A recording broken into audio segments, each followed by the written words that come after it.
right, I don't think our outro.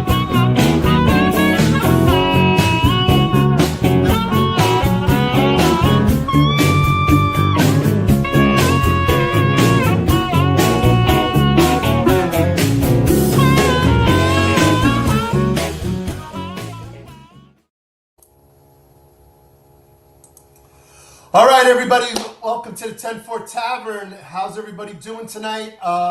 We have a great guest tonight. It's 7:05 on March 24th, 2026, so thanks for joining. The great guest tonight, we got retired Chief of Detectives, Deputy Chief LAPD, Sean Malinowski. We'll get into him for a second, but let me just tell you where Pete is, everybody. He was supposed to be here, but he is stuck in, the DHS defunding or not funding from Congress, and he's stuck in, I think he's in O'Hare. I think he's in O'Hare, probably en route right now. So if he can jump on, he's going to jump on. So we'll get Pete on in a couple of minutes. But welcome everybody to 10-4 Tavern. Great guest, Sean Malinowski. Say hello to everybody, Chief. This is 10-4 Tavern. Welcome. Hey, I'm glad to be here. Thanks for having me, Tom. Tommy, thanks for remembering me from all those years ago when we met. Yeah, we met, just so everyone knows, I recently retired. I started working for a data provider, LexisNexis, for anyone who knows me and knows my history. And I had the privilege, not only in the LAPD, but all across the country, all the different agencies, to meet people who were trying to really move the needle and, solve crimes, make police officers safer, and then ultimately, most important, what our objective is to keep the community safe. And I had the chance to meet, at the time, Lieutenant Sean Malinowski in the Real-Time Crime Center. And I think you were in City Hall or something like that in some little dungeon, which is how they all start, right? We're the fourth sub-basement of City Hall in Los Angeles with big like earthquake doors and stuff in there that didn't work. And it was always wet in there. It was not an ideal location for electronics. Earthquake doors. Did you hear that, all you East Coasters and New Yorkers? LAPD's got to worry about earthquake doors. But hey, Sean, before we get into it, look at that background. Look at that background. So I think if I'm going to ask now, can I steal that background and we'll have it for future guests? Yes. Yes. I was excited to come on, and then I'm like, let me see if I can look like I'm actually in a tavern. And that's the 10-4 Tavern. They ChatGPT generated it for us. So, yeah, of course. Well, AI, we're going to talk a lot about AI tonight, right? Yeah, I hope so, yeah. Yeah, for sure. All right. Well, it is the Tavern. So here's our guest, Sean Malinowski, looking great. So you are now the managing partner and not the executive director, but just tell everyone about the Chicago labs. We'll get into the labs, policing labs, sorry. Yeah. Where you started out of Chicago. But the policing labs, tell them about that real quick, just a little bit. We'll get to that later. We'll go through your, where you grew up, where your career started, and how you got into policing, and go through that journey. And then we'll get into the really cool tech stuff at the later side. All right, cool. Yeah. So when I retired from LAPD in 2019, I went to Chicago. I worked there for a couple of years at the crime lab. And then I started my own nonprofit called the Policing Lab.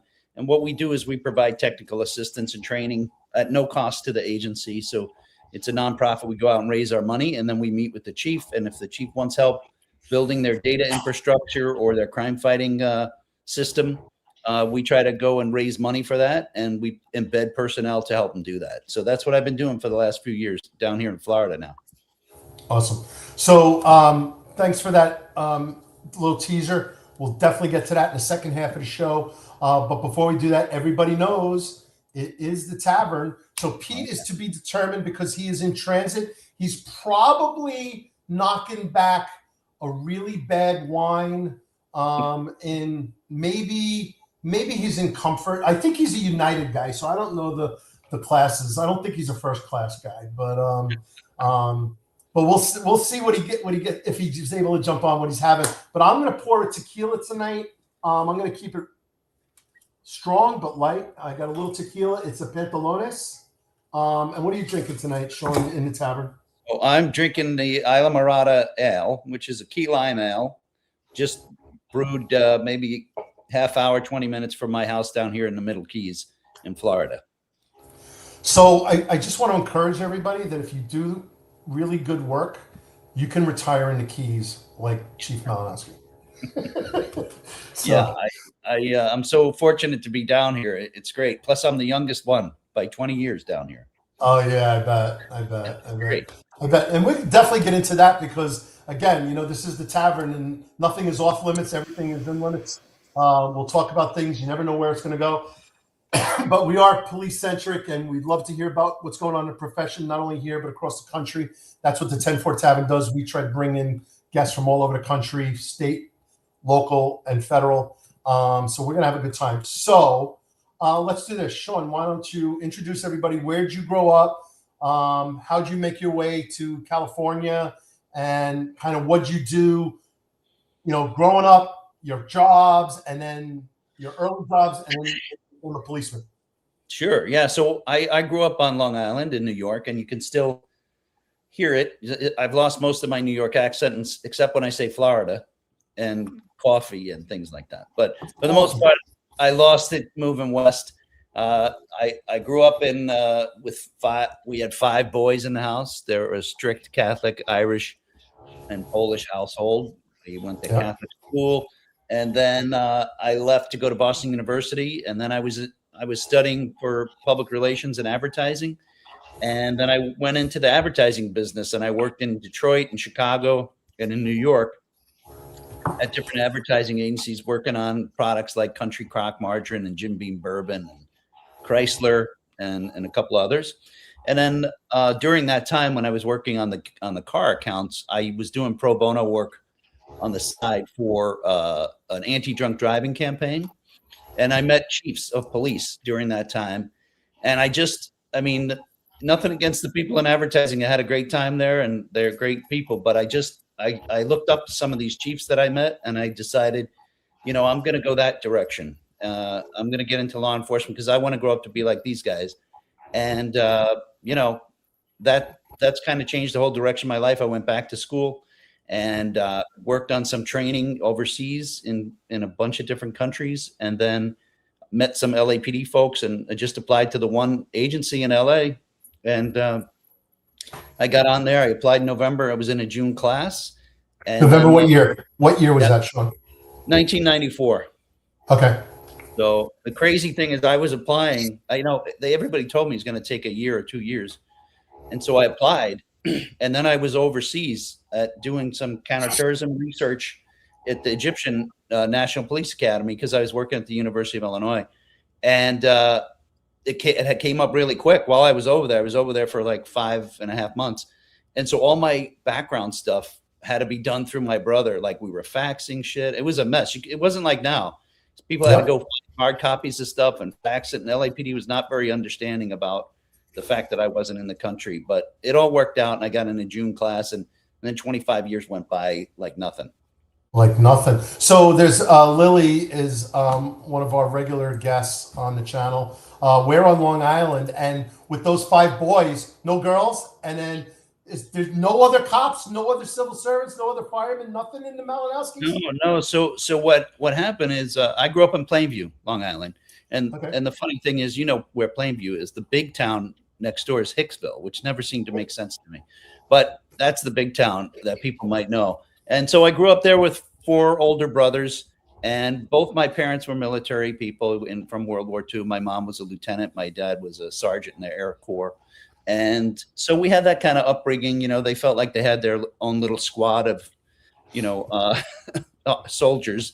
And but no, I was the first to go into law enforcement. It shocked everyone because, I was doing pretty well in advertising.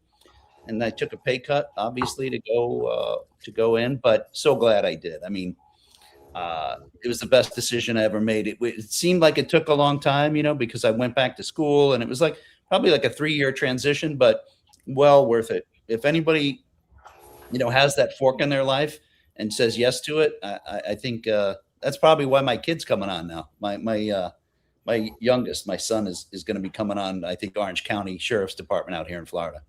Excellent. I know some people there, and that's wonderful to hear. It's funny, Ron Layson, who's in the chat, his partner, Rob Lukash, they do an executive perspective to NYPD executives an inspector and a deputy chief, and they kind of break it down from their perspective, which is very different than what I may look like. They're probably more in tune with the way you see things, the things you're doing. And then John, Marlon, and Eric do the Finest Unfiltered in the morning, and they're that middle level supervisor's perspective. So we all have these different views on things. I'm the only detective bureau. Pete's the only detective bureau of this group that we kind of bring these three shows together. But what is interesting about Ron and pulling us in is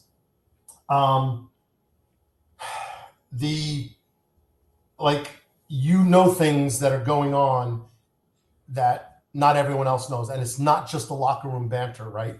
So, like, walk through just real quick, like sergeant, lieutenant, and then when you're in the chief's office, like those are all very different perspectives, right? Yeah. So how it goes. Yeah. And you know, we were going to talk a little bit about the way LAPD is structured versus NYPD. And I can just tell you real quick. West Coast, East Coast too. Yeah. I mean, it's you know, they are, LAPD is very strict with their discipline on people. I mean, the punishments, you know, we had Chief Bratton come out, Commissioner Bratton come out from New York, and he's like, man, you guys eat your young out here. Like, do you not give anybody any, you know, leeway for trying to do their job? But yeah, it's a strict environment, really into, you know, the way they look in the uniform. I think they're known for that. And also just the training and things like that. But in terms of the rank structure, you come in, you're a P1 probationer, and then you make P2 after you get off probation, and then you can become a training officer and be a P3. And so you're training people, or a P3+1 is a senior lead officer, and then you're in charge of an area, not as high as a sergeant. And then it's Sergeant 1, and then Sergeant 2.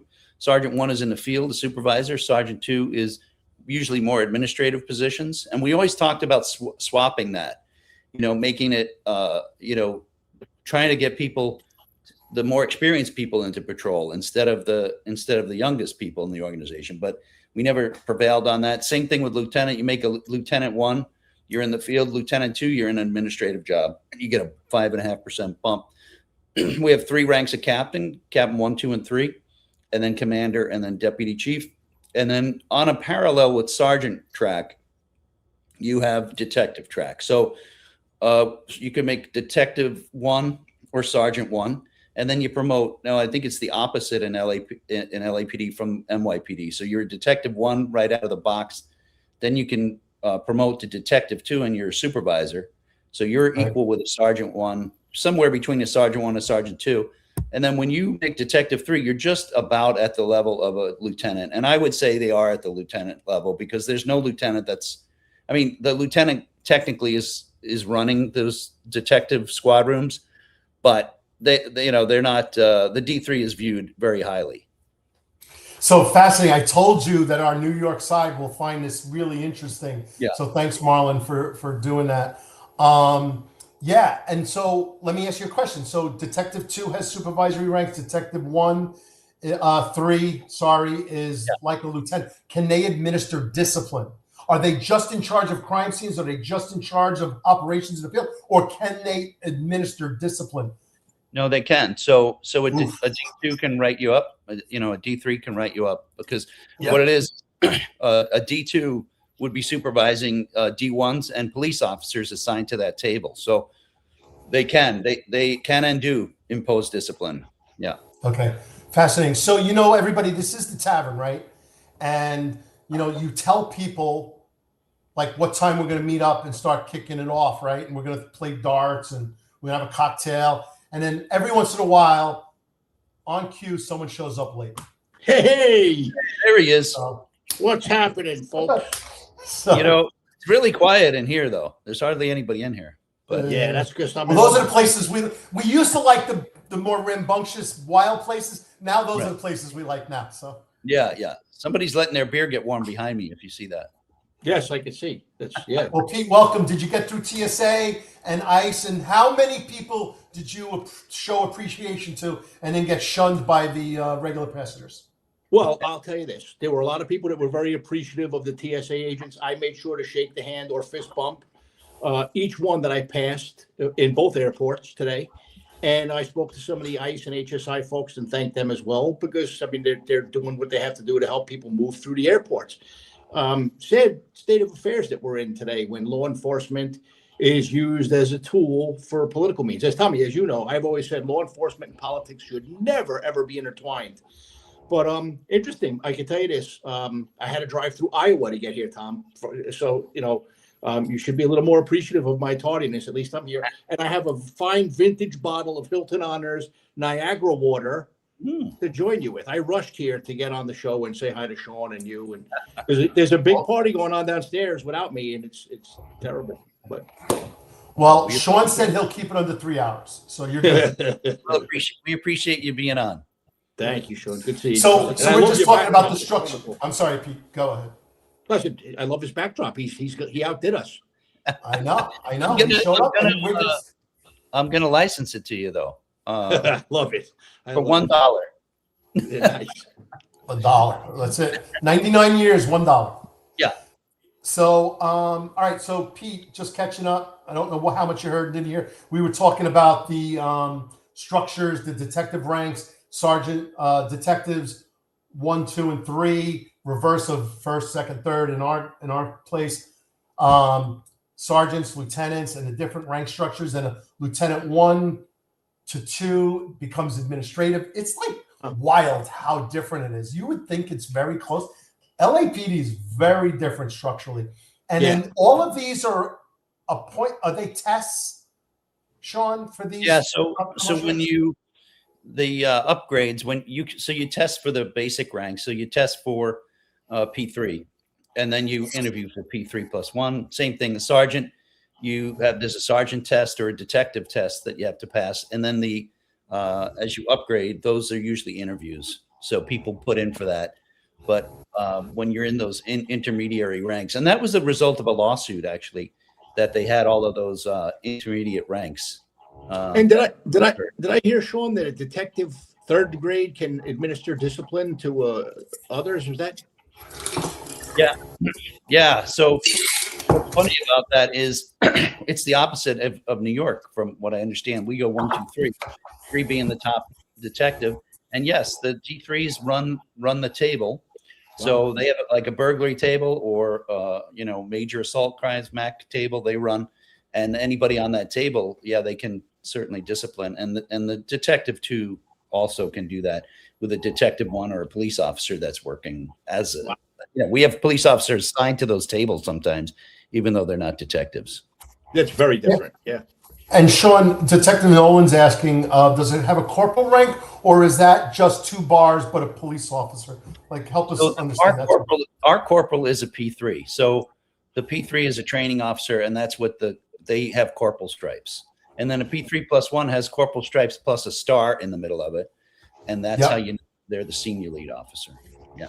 Well, I will say the LAPD uniforms by far are the most impressive. They've always been good. The dark blues. I always like the white collared shirt, the T-shirt underneath it.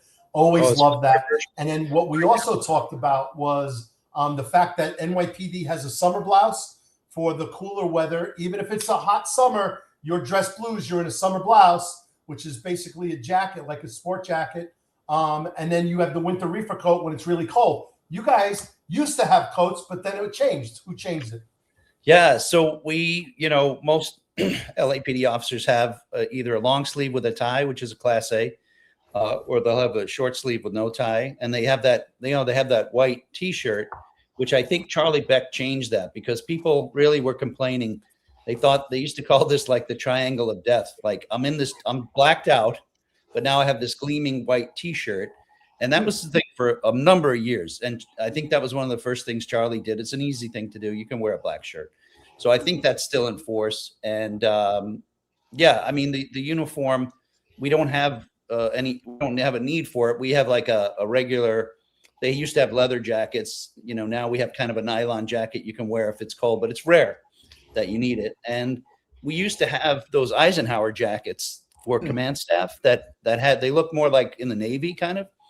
And it came back during Willie Williams, but people hated it. They were all pissed. They had to go buy these jackets, and then he left, and then nobody, nobody ever used them again. Daryl Gates was against those jackets. He's like, I want command staff to look just like the police officers. They should. The only difference should be the stars and bars on their collar. So that's culturally where that came from. Yeah. Okay. So we have Ron Lason's asking, since the upgrade to Detective 2 and 3 are not written exam, how much nepotism and cronyism come into play? Maybe your time and then now, is it different? Is it the same? Yeah. There's always a little bit of that. Was it a lot? Like, where are we at? Well, the thing that I find and this is a West Coast, East Coast, Chicago thing that differs. I think that the fear of getting in trouble on the West Coast is so great that and this wasn't always the case. It's post consent decree when we ended up getting audit and inspections and a bunch of other things put in place. But for the majority of my time in LA, people were so worried about losing their job that they're very careful about that nepotism stuff. Although it did happen. I mean, it happened in some very high profile cases, but just for a D2 or D3 upgrade, I guess it depends on who you talk to. I didn't see a lot of that. Of course, if you didn't make it, there was a lot of people saying, well, they just put her, her in there or whatever. But I think for the most part, there was such a large audience on those spots don't come up very often. And if you're a lieutenant or a captain making those picks, your whole reputation is based on those picks. And also you're going to have to work with those people. So I didn't see a lot of it, not to say it didn't happen.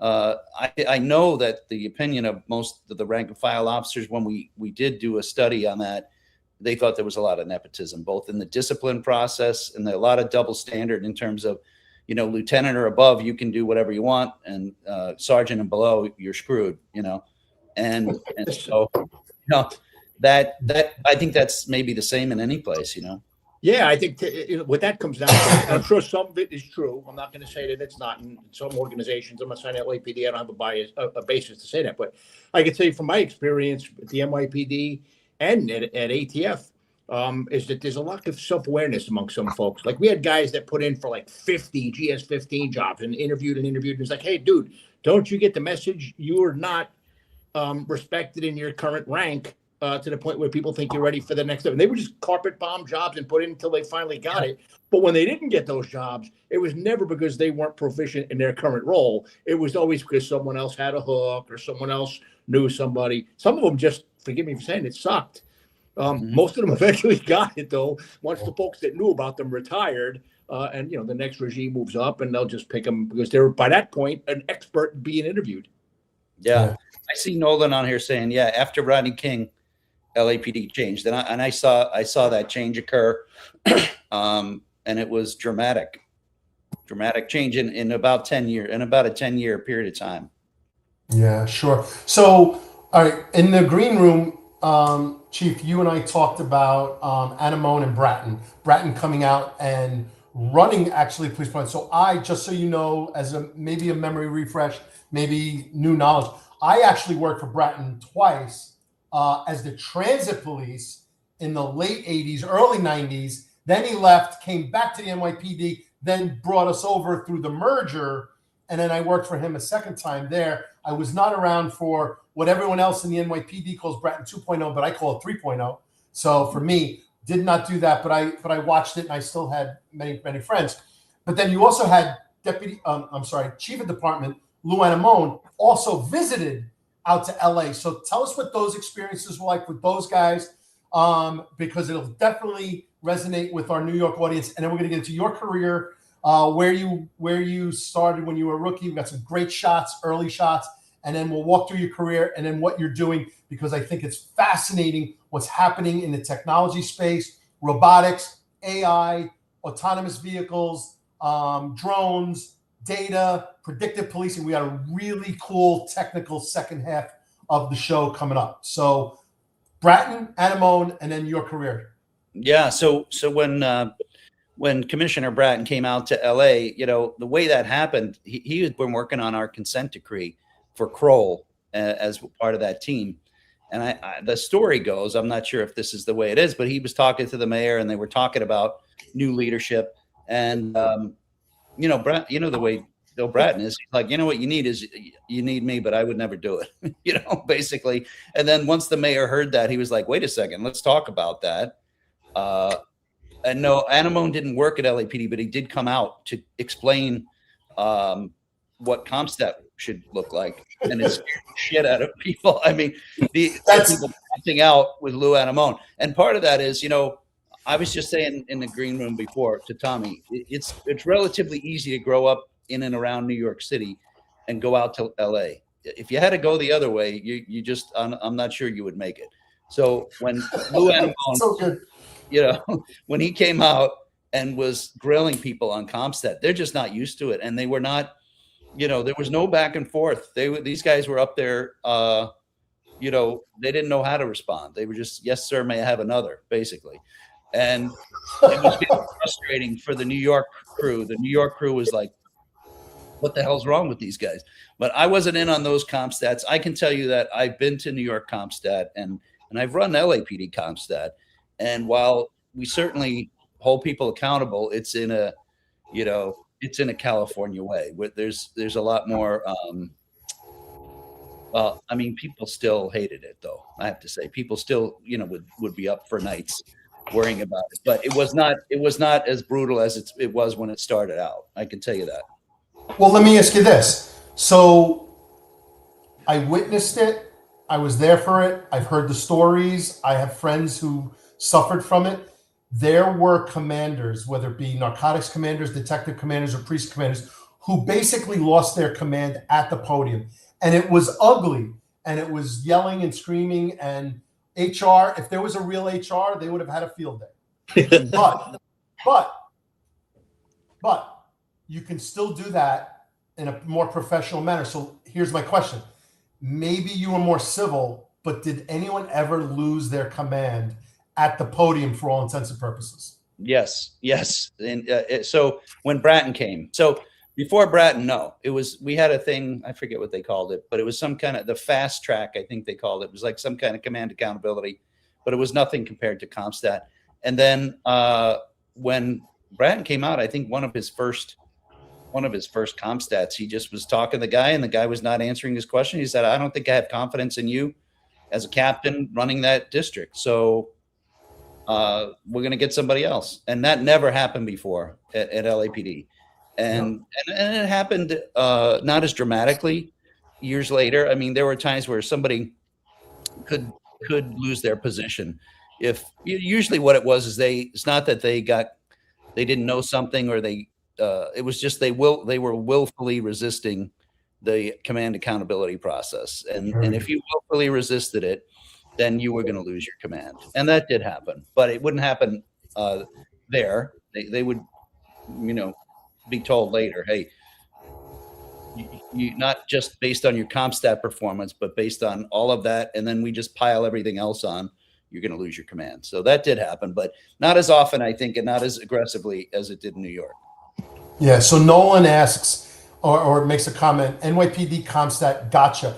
I do believe there was a point in time where we as commanders all learned how to pay attention to our assignments and our objectives. Me for a detective squad, running my squad, knowing my cases, who the players are, who the witnesses are, and all that kind of stuff. Where's the case status, stats on burglaries, robberies, patterns, all of that kind of stuff.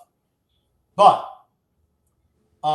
when you're going in there and you have all those answers, and whether it be narcotics and answering all the narcotics complaints, we used to call them kites for anyone going back in the day, the narcotics kites. And then the precinct commanders that had to know everything about everything. Ron and Rob, boy, those guys, man, they had to know about civilian complaints and crime and disciplinary and community council and all that stuff. But here's my question. Did they ever sit and say, gee, Sean, you really know what you're doing, and of course I can stump you? Or did they just ever get to the point where they played question? Oh, I don't have the answer for that. See? Got you. Don't ever let that happen again. It did feel like they went over years, maybe a 10-year period. They got to the place of gotcha versus, no, this guy really knows what he's talking about. I'm not going to hit him for some nonsense because there's so much to know. Yeah. You know, I seen it done it both ways. I've seen it where we used to have a whole panel. So I think it was probably the same in New York. Somebody asking about crime, somebody asking about risk management issues, somebody asking about personnel, somebody asking about traffic.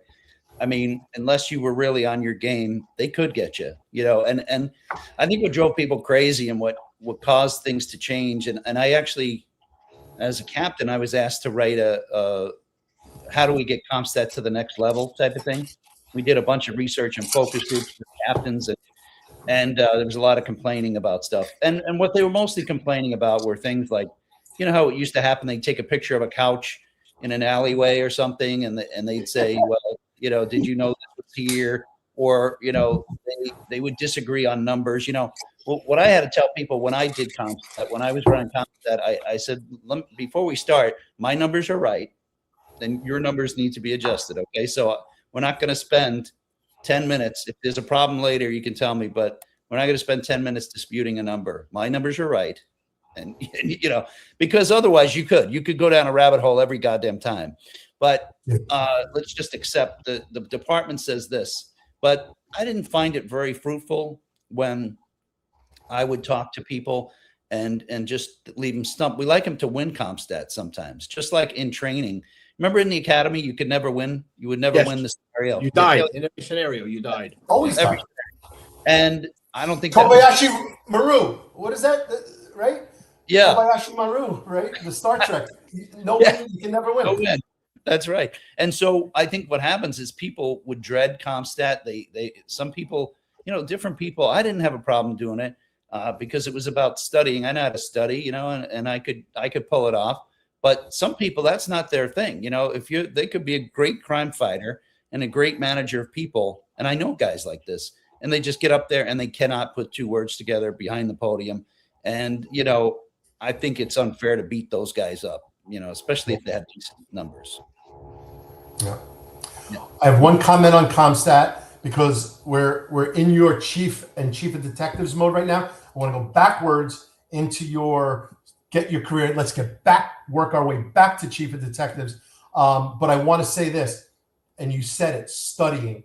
And I can't believe how many squad commanders, because all the squad commanders of the detective units used to talk, and they would say, Tommy, how many hours do you have to study before you're up at CompStat? You know you're going. You find out on Monday. You got to be there on Thursday. You know, how many? I go, I don't study at all. Yeah. And they're like, how is that possible? I said, because I'm living every day what's happening every day. That's exactly right. If you're living every day, you don't have to study. If you're absent for 25 days, then you got to study. I think you're right. I think if you're in it every day and you're absorbed in your numbers every day and you know what's going on, you really don't have to have like a cramming session, which a lot of people did. A lot of people, when they were coming up for a Wednesday or Thursday CompStat, you know, their whole weekend was ruined before and all of that. But I don't think that was necessary. You should be able to walk into CompStat. You should be able to be called in there ad hoc and be able to answer the questions. I mean, especially it was an open book test. You know, we had all of our binders, and later we got them all iPads, and you could find anything on the iPad. So yeah. So when we get back to the chief of detectives, I'm going to ask you about city council, and what that format looks like, and then how, like, and I asked this of Bobby Boyce. Oh, so everybody, so just for the record, this is our hat trick, by the way. We had Bobby Boyce, chief of detectives, NYPD. We had Eugene Roy, chief of detectives, Chicago. Sean Malinowski closes it out, chief of detectives, LAPD, the big three dogs in the country. So thank you, Sean, for showing up and closing out our hat trick. I feel lucky to be included with those guys for sure. Well, we saved the best for last, you know. I don't know. So let's go. You go on, you get on in 94, and yeah, there I am. Yeah. What division? And, so in a rare move, I got to pick where I wanted to work out of the academy. Probably because the guy that was my drill instructor in the academy was a guy from Long Island, and I was 30 years old and he was 30 years old. And, you know, we had to keep up this front, you know, during the academy, but we were good friends. And so I ended up picking, and I went to Venice Beach. I went to Pacific Division. And, Pacific was something that during the day, during the week was relatively easy, but on the weekends and at night was a crazy place to work. And I got a lot of good experience there. It was also the place where anybody who got in trouble on the South End or was too hot for the South End and Watts and those areas ended up being transferred to Pacific. So what you had is all these very experienced officers. So I didn't know that, but it was a great thing to find out when I got there. I worked with some of these guys and women who were legends, like Peggy Thusing was very well known on Venice Beach, and she was my training officer. And I got a lot of great experience there. Sometimes you felt guilty riding a bike on Venice Beach, but then you made up for it because on the weekends there are hundreds of thousands of people out there, and all the gangs would show up, and it could turn into a mess. I used to think, why would you bring your family out here on 5 o'clock on a Saturday? I mean, it was not a place to be. There were shootings and stabbings, and so that's where I started, Venice Beach, and it was great. Got a lot of experience out there.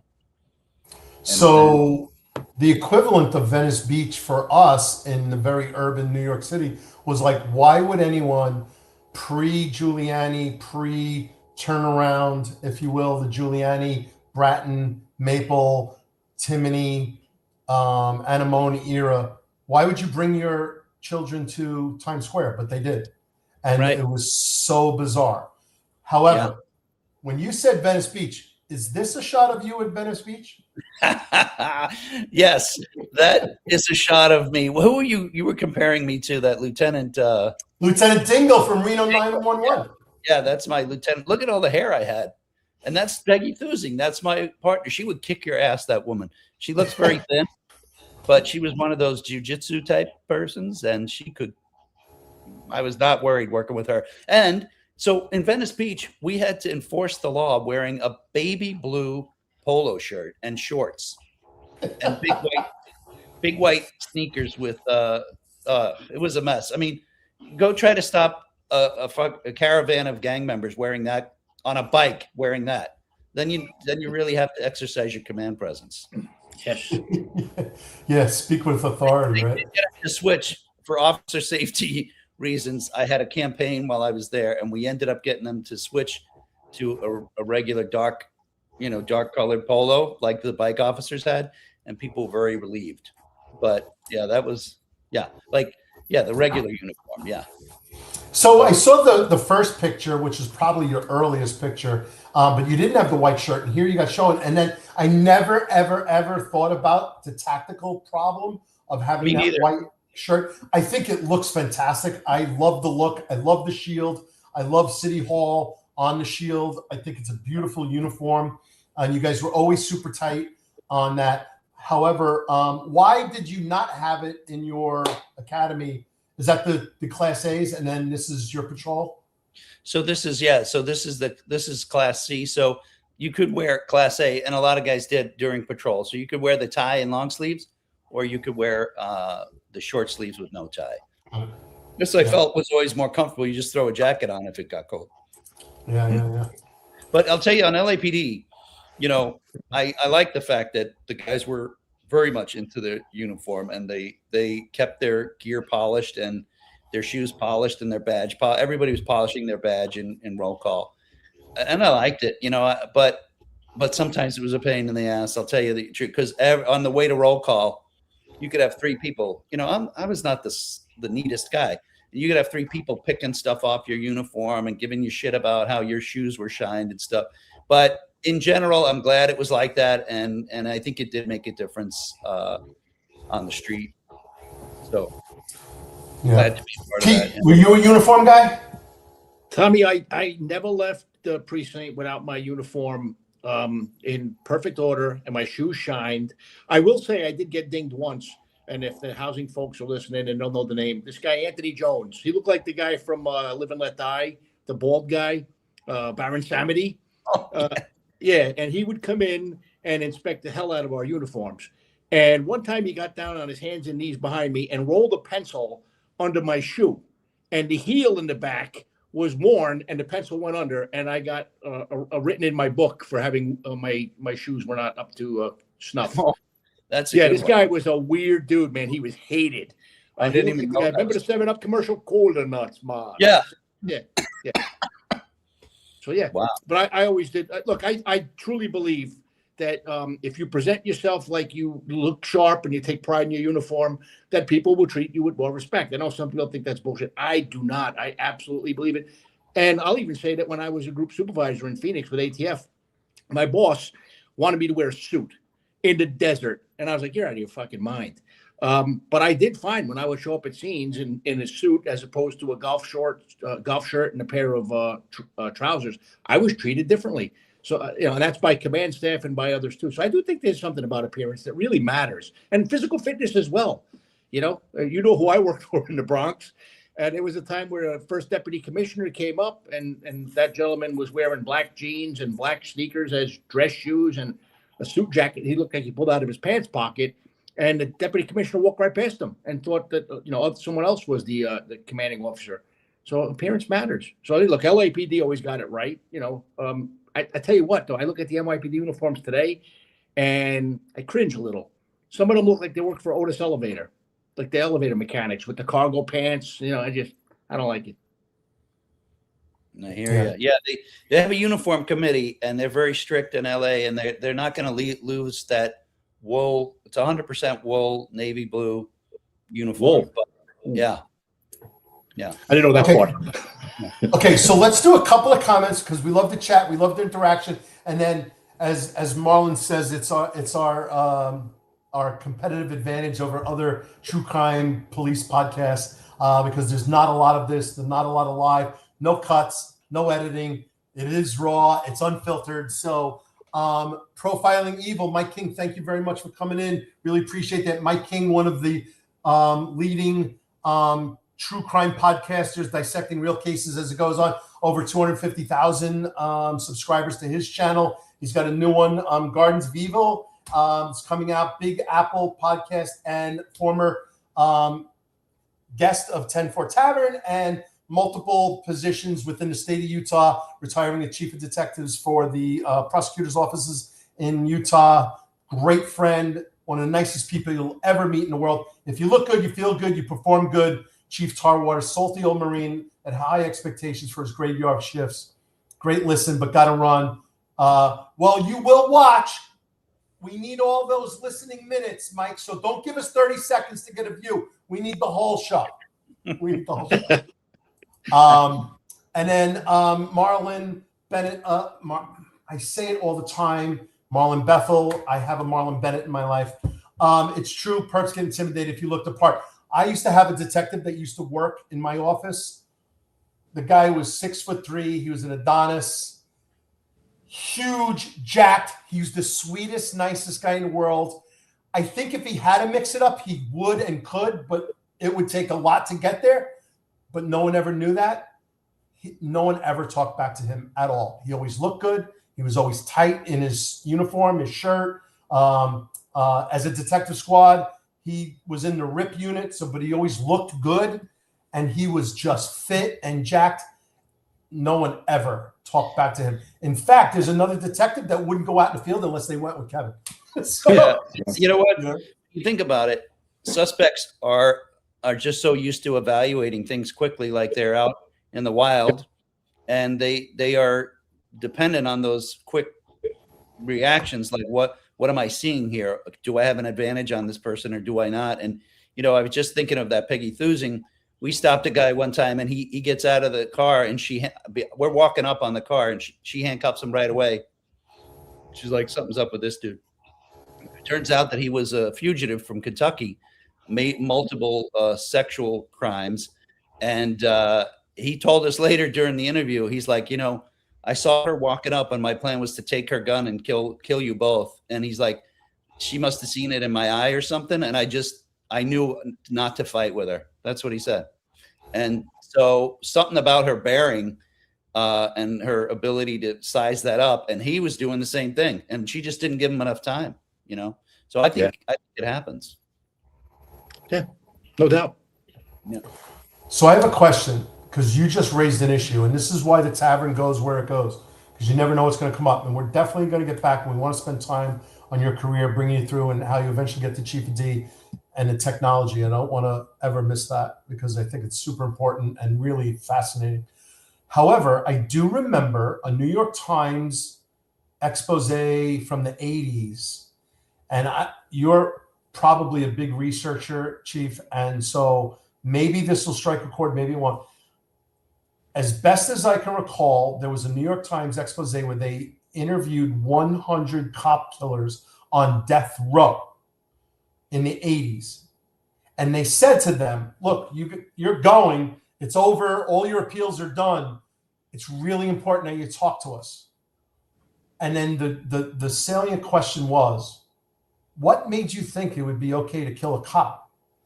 And overwhelmingly, they said, I just knew I could take advantage of them. I just knew I could overpower them. I just knew I was in control. They were not in control.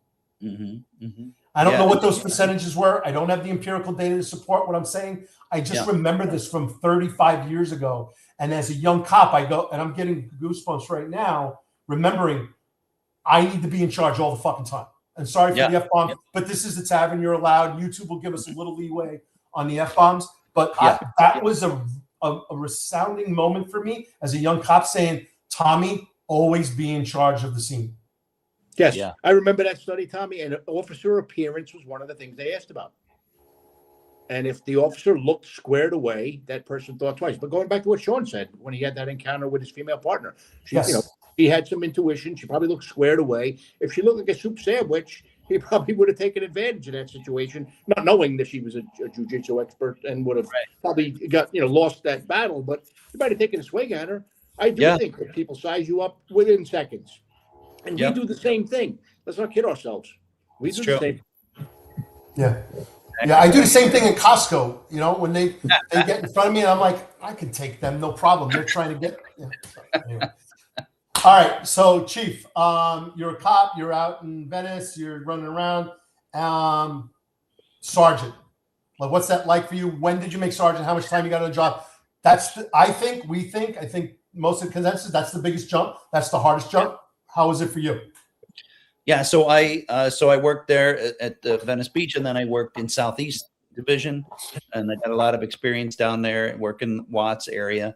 And then I did get pulled in. The thing about it, I was telling you guys earlier, I got pulled in a lot to do admin jobs, to build something on the internet, and so I really valued my time on patrol. And I would say maybe half of my time as a police officer was in patrol, and then half was probably working, some internet unit or something.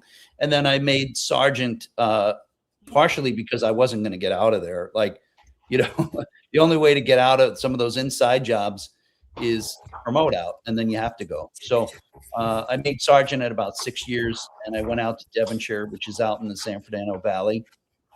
And, I know there was an impression that people had. People thought that I had some in with people because I got these assignments. Like Devonshire's a great place to work as a sergeant. I could have been sent to 77th or Southeast, and those guys had a lot of fun down there, but it wears on you. And it's almost like somebody up there was watching out for me, So they sent me to Devonshire, and then after Devonshire, I went to the training academy, and I had a couple of other jobs, and then I was working internal affairs when Bratton came out. And Bratton asked for everybody he had a guy working for him in internal affairs, and that guy asked for everybody's resume.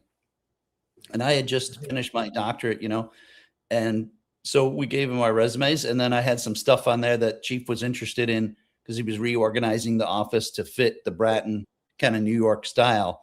So I got pulled into that, and I worked as his executive officer for a couple of years, and that was great. I had like a front row seat to how to run a police department, how to change a department. And so that was great. And then I made lieutenant after that. And I went over to our real-time crime center and set that up. And then, after a couple of years, made captain. And then I was in the field at Foothill and at Topanga. And then I ended up making commander and running a special project. We had Special Olympics World Games. So they had an extra commander they made for that. And then Charlie Beck made chief and asked me to be chief of staff as a commander, which, was a difficult thing because when you're a commander, everybody else on his staff is a deputy chief or an assistant chief, and I'm supposed to manage that staff, all of whom have, friggin' 30 something years on and are not shy about letting you know that you don't have as many stripes on your sleeve. So, but they were good. I mean, I mostly was like a psychologist for those guys, most of the time. And then, and then after that, after chief of staff, I made deputy chief and stayed as chief of staff. And then when Mike Moore came and Charlie Beck left, Mike Moore put me in as chief of detectives and also had to run innovation. We started a new innovation group and I had the CIO job for a period of time in there. So that was busy doing both of those jobs. But, I was very lucky. I didn't get hurt on the job. I didn't get in trouble on the job. I had one complaint in my whole career. And I hear that. One complaint. But I was probably not out there long enough. That's what all my friends would tell you. They'd be like, yeah, well, shit, you never worked the field, so you never had a complaint. But I think I worked the field enough to get them. I just was I was older when I came on. I was 30, and I didn't give a shit. Some guy calling me, whatever they were going to call me. Yeah, so, you already moved past that. Yeah. Yeah.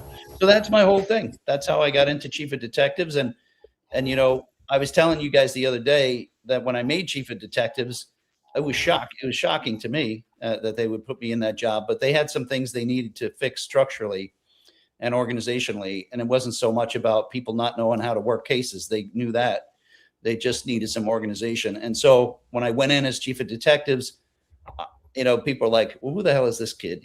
And so I pulled them all together, all these salty 30, 40-year detective captains. And I brought them into the conference room and I said, hey guys, come here, like huddle up. Like, I never been a detective. So like, don't tell anybody, we're in this together. You got to tell me what the hell is going on. And what I found was they were really professional in what they did and committed to what they were doing. And they just were not, they didn't have anybody telling their story and they didn't have anybody pulling strings for them. And I had that experience from chief of staff. I was able to get them some significant resources in terms of people and technology and things. And so in the end, it was a great experience for me. And I think that's great. I mean, look, there was a detective commander in the 44th precinct, a guy named George Corbiere. He came from housing, Tommy. He came into a really salty squad, very busy squad. Same thing. He came from the resource management part of housing his whole career. Other than when he was a cop, he managed money, and he went in there very humble. Said, "Hey guys, look, I'm going to learn from you. I don't know how to work a case." He goes, "But I know how to get you what you need." And after a while, I guess of some grumbling, because they were like, "All right, what do we have here?" He was beloved. His people loved him. So I think coming in humble is the way. But look, we all know there's some guys who would come in without the knowledge, still acting like they knew everything, or who stymie work because, hey, I'm afraid I've never done it, so I'm not going to let you do it. I've seen that happen in my career. Yeah, I mean, you'd have to bullshit these very experienced investigators, and so I was nervous about it, tell you the truth. When they made me chief of detectives, I'm like, I don't know how this is going to play, guys. And they're like, well, you're going to have to make it work. And we did. And that was one of the jobs I loved the most, actually. I mean, we still did accountability things, and I was asking questions like on serious, on the special homicides and stranger rapes and things, but there really wasn't anything that I was going to bring to the party in terms of making them better at their game because they were at the top of their game, those robbery homicide guys.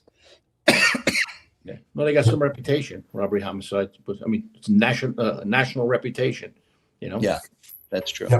Oh, okay, so let's go backwards a little bit. So Marlon brought up that the article that we were referring to was Killing the Police, Myths and Motives, Mona Margarita, 1980. I knew I could count on Marlon.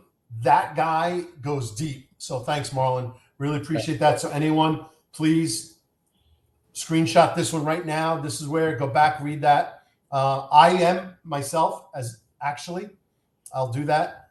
And then Eric Dim, well, Ron Layson says Eric Dim always said all the time, leaders know how to manage up and manage down. I think anyone figures that out. And then, so I'm going to push back on a Ron Layson comment here a little bit. When you're the smartest person in the room, get out of the room. It's okay if you're the smartest person in the room, but then know that you're now mentoring and teaching and leading. You don't have to leave the room, but at least leave them with something. It's always nice to have someone smarter in the room than you. So I get your point, Ron. However, if you are stuck in that room, don't leave. Instill some good knowledge and some good direction and some good leadership to the younger folks. So Hey, Tommy, Sean's story tells another tale here that I think is important to mention for some of our younger listeners that are on the job. And that is something I learned very late in my career, is that sometimes when you're put in positions that you're not necessarily like really striving to go into, like they put you outside of your comfort zone, into weird territories, that's where you actually grow some of the most. So, I mean, that's where you build your capacity to learn. Like when I got stuck in training after Fast and Furious, I hated it.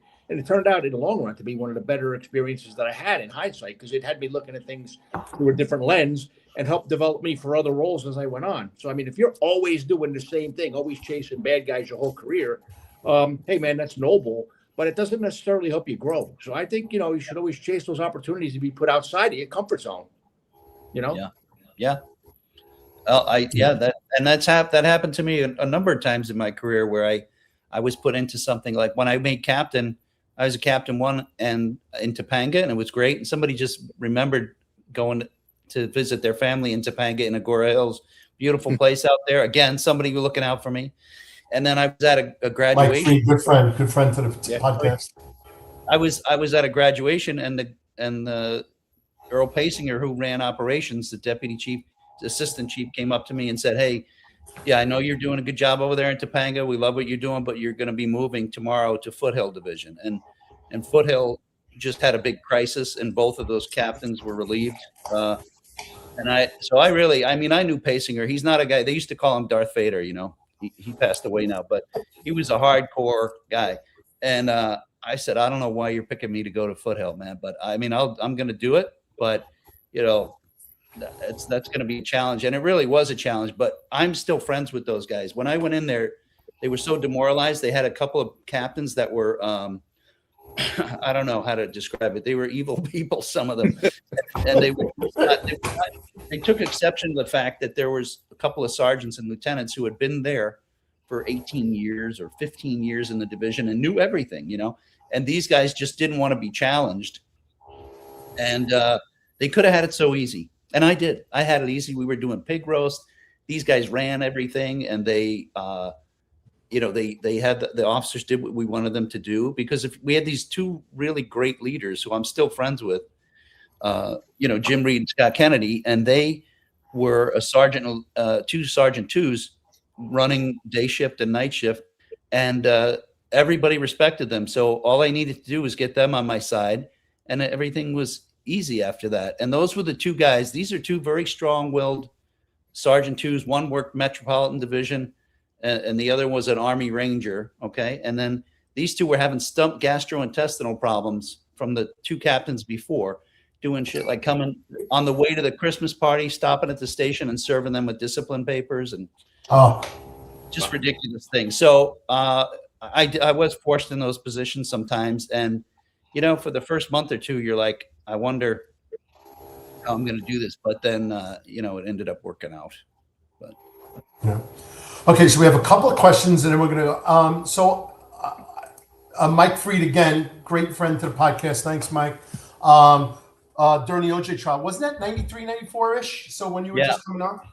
Yeah, so I just saw this recently. What was that like for you? Yeah. So I was, during the OJ trial, do you remember the slow speed chase where he was in the Ford Bronco? Yes. Yeah, I remember it was like the third day of the academy for me, and I was sitting there shining my leather gear, watching the slow speed chase. So I know exactly where I was when that was happening, and then the whole thing unfolded after that, and that was a tough time for the department in terms of morale, because we took a lot of hits during that trial, as you can imagine. Sure. Yeah, and I think we talked about this with the Guthrie case recently. And since I've had some minor sensational cases, nothing like the OJ or even Guthrie, but Mike Tyson was involved. And it's the worst thing that could ever happen is something that has media attention and sensationalism. It's the worst thing that could ever happen. Even a non-celebrity, Jimmy Kennedy, previous 10-4 Tavern podcast guest, talked about the Ahmet Sanguine case in East New York, 7-5, that started in a nightclub in Manhattan. And even that, without a celebrity, was so sensational that the amount of investigative interruption across the board just absolutely ensured that Ahmet Sanguine, the victim, would never get a true, honest, full-on effort to solve and get justice for her, because the interference was massive. And then you can nitpick it, and we could dissect that, and I don't want to do that. Al Cowlings on the driver. We'll do that. Oh, yeah. Last thing, because I want to go back to how effective was Bratton regarding morale. Did he raise morale? I think so. He was great for that. He really empowered. He was a tackle, block and tackle, just like the way you probably approach the chief of detectives. You know, get out of the way and let the people do their job. Real quick comment. Let's go through a couple of comments. Your career again, getting to the chief. Sure. No. So, I mean, yeah, Chief Bratton was very good at the right time. He came in at the right time. We were struggling with morale, and there was a lot of vindictiveness, and there were a lot of unsure what we could do and what we couldn't do. And what people appreciated about Bratton is he would stick up for cops if they did the right thing, and he would like not mince words if they didn't do the right thing. And so you knew where you stood with Bratton. And I think people were proud of having him as chief. And I think he's one of the best chiefs we had. I mean, in terms of morale, because people felt like he expected a lot of them, but he also gave them a lot. You know, he cared about what they needed. He provided them with that. He did the same thing in transit, I believe, in New York. He started that way, and then the re-engineering he does is easier because he finds out what people need on the job, and he provides that. It's not a one-way street. So yeah, Bratton was good for us when it came to people still talk about him. Yeah. Pete, anything? I have a list. No, you know, something, Tommy, what I'll say, look, I know people have opinions of Bratton strong one way or the other. Some people are ambivalent. One thing I'll give him credit for is I remember him showing up at precincts on the midnight shift just to talk to the cops, where not every commissioner did that. I mean, he did seem to really want to have the ear of the guy doing the job. And I remember him coming out to the 4-5 precinct, for example, which was a slow house, and really going off about the condition of the facility itself. And then within some, a short time, things changed. I mean, the place is an old dump. But I mean, he cared about those things, where a lot of commissioners don't show up outside of business hours unless somebody's shot, which they should anyway, But so yeah, I would see that would be accurate and he did. Good. He followed through on stuff. That's the thing that people are sick of in a big bureaucracy. Is somebody come in and say they're going to do something, then they don't do it. But that wasn't him. He'd come in and say, "This isn't right. I'm going to change this. It's ridiculous that we have this in the LAPD headquarters looking like this. I want it fixed." And then he'd go raise the money to get it fixed. I mean, what else do you want from the guy? So he was loved by LAPD as well. Remember the situation, Tommy? I think it was the 30th precinct, the Dirty 30, where he took a bunch of police badges, shields, we call them, and threw them. Yeah, that was I think it was the morgue boys, and then they were corrupt, and they were doing some really nasty stuff. And I thought that was great. As the commissioner, he went and addressed the roll call, and then called out in a roll call. They just think they're turning out, and he said, "Give me your badges right here, right now, in front of everybody." Embarrassed them. Threw them in the garbage. The shields in the garbage. Yeah, it was such a Bratton. The guy has such an edge to him. He still does. I saw him a few months ago, and we were out after dinner at some on the street, and some guy comes up to him, like some guy trolling around, like a bandit cab or something, and he's like, "What are you looking at?" Bratton says to him, "What are you looking at?" He says, and the guy's like, "Nothing, man." He's like, "Yeah, we'll keep moving." He's still a cop, and the guy was not gonna, mess with him. It was so funny. And he's this is the Malinowski show, not the Bratton show. So let's get back. Yeah. So promote to lieutenant. Where'd you go as lieutenant? So as lieutenant, when I made lieutenant, I ended up staying and working for Bratton, and we did a bunch of stuff on. That's when we were doing predictive policing, and that kind of stuff was under him. And then I went to the real-time crime center. We just had an opportunity. We had this little where we met. Tom was in the 4th sub basement of City Hall that was a mess, and we were able to get funding. Is another thing that he did to get into this new emergency operations center, And we got to build that thing from scratch over the period of about a year and a half. And so we ended up with a really good, top-notch real-time crime center. And then I ran that for a couple of years. Okay, so let's talk about the real-time crime center. At the time, NYPD started in about 2004, 2005. This is now, what year are you guys? When did you guys like formulate a real-time crime center? And I don't even know that they had fleshed that out yet. For sure, they were still figuring that out to some extent. And you know, they had a room and they had brick and mortar and they had big screens, but like, what were they really doing operationally? Who knows? But where were you guys at that time? What year was that? And what was your objectives? Yeah, so this would have been right after New York started theirs. We got word of it pretty quickly, and we were given orders to stand one up.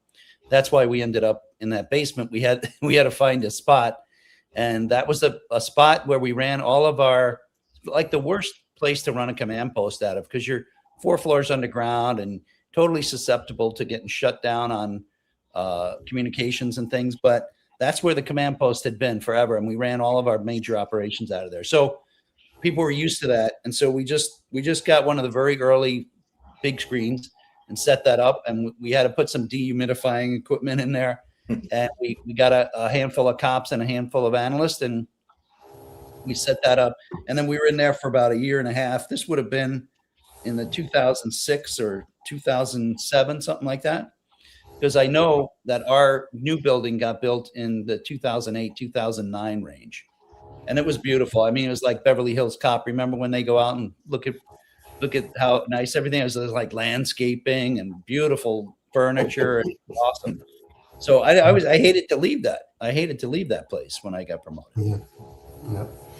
How long did you run the real-time crime center? For 3 years. Okay. Yeah. And then made captain out of there. Yeah, and then captain and then commander, and then so when you were made commander, that was the chief of staff for Charlie Beck. But what I wanted to ask you when you told me about that before was that probably really set you up well to go into the chief of detectives job with wide eyes and understanding, because you had this holistic view of the job and how those things intersected. Because had you not done that, you might not have been as successful as a chief of D without that visibility. I think that's true. I think that, I mean, the thing is, I was so naive about stuff when I made chief of staff. So they made a 19th commander to fill this position with the Special Olympics, and they had to pass it through city council and everything. So I got that job, and I'm like, I don't know where this came from, but great, and I didn't want to actually leave Foothill at the time. I remember the current chief of staff calling me and telling me, and I'm like, well, I got a lot to do here in Foothill, and he's like, are you turning down a promotion from the chief of police?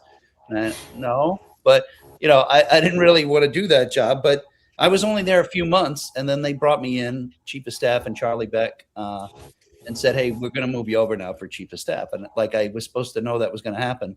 And I said, oh, well, okay. Like, I was surprised by it. And the guy goes, he's like, did you not see this coming? And I said, no, I really didn't see it coming. I thought I was coming here to brief you guys on what's going on with Special Olympics. And then he said, Rick Jacobs, says to the chief, maybe we picked the wrong guy. I mean, if he didn't see this coming, he's not that bright, because everybody else seemed to know it was going to happen. So, but it did. I got a lot of experience dealing with throughout the department.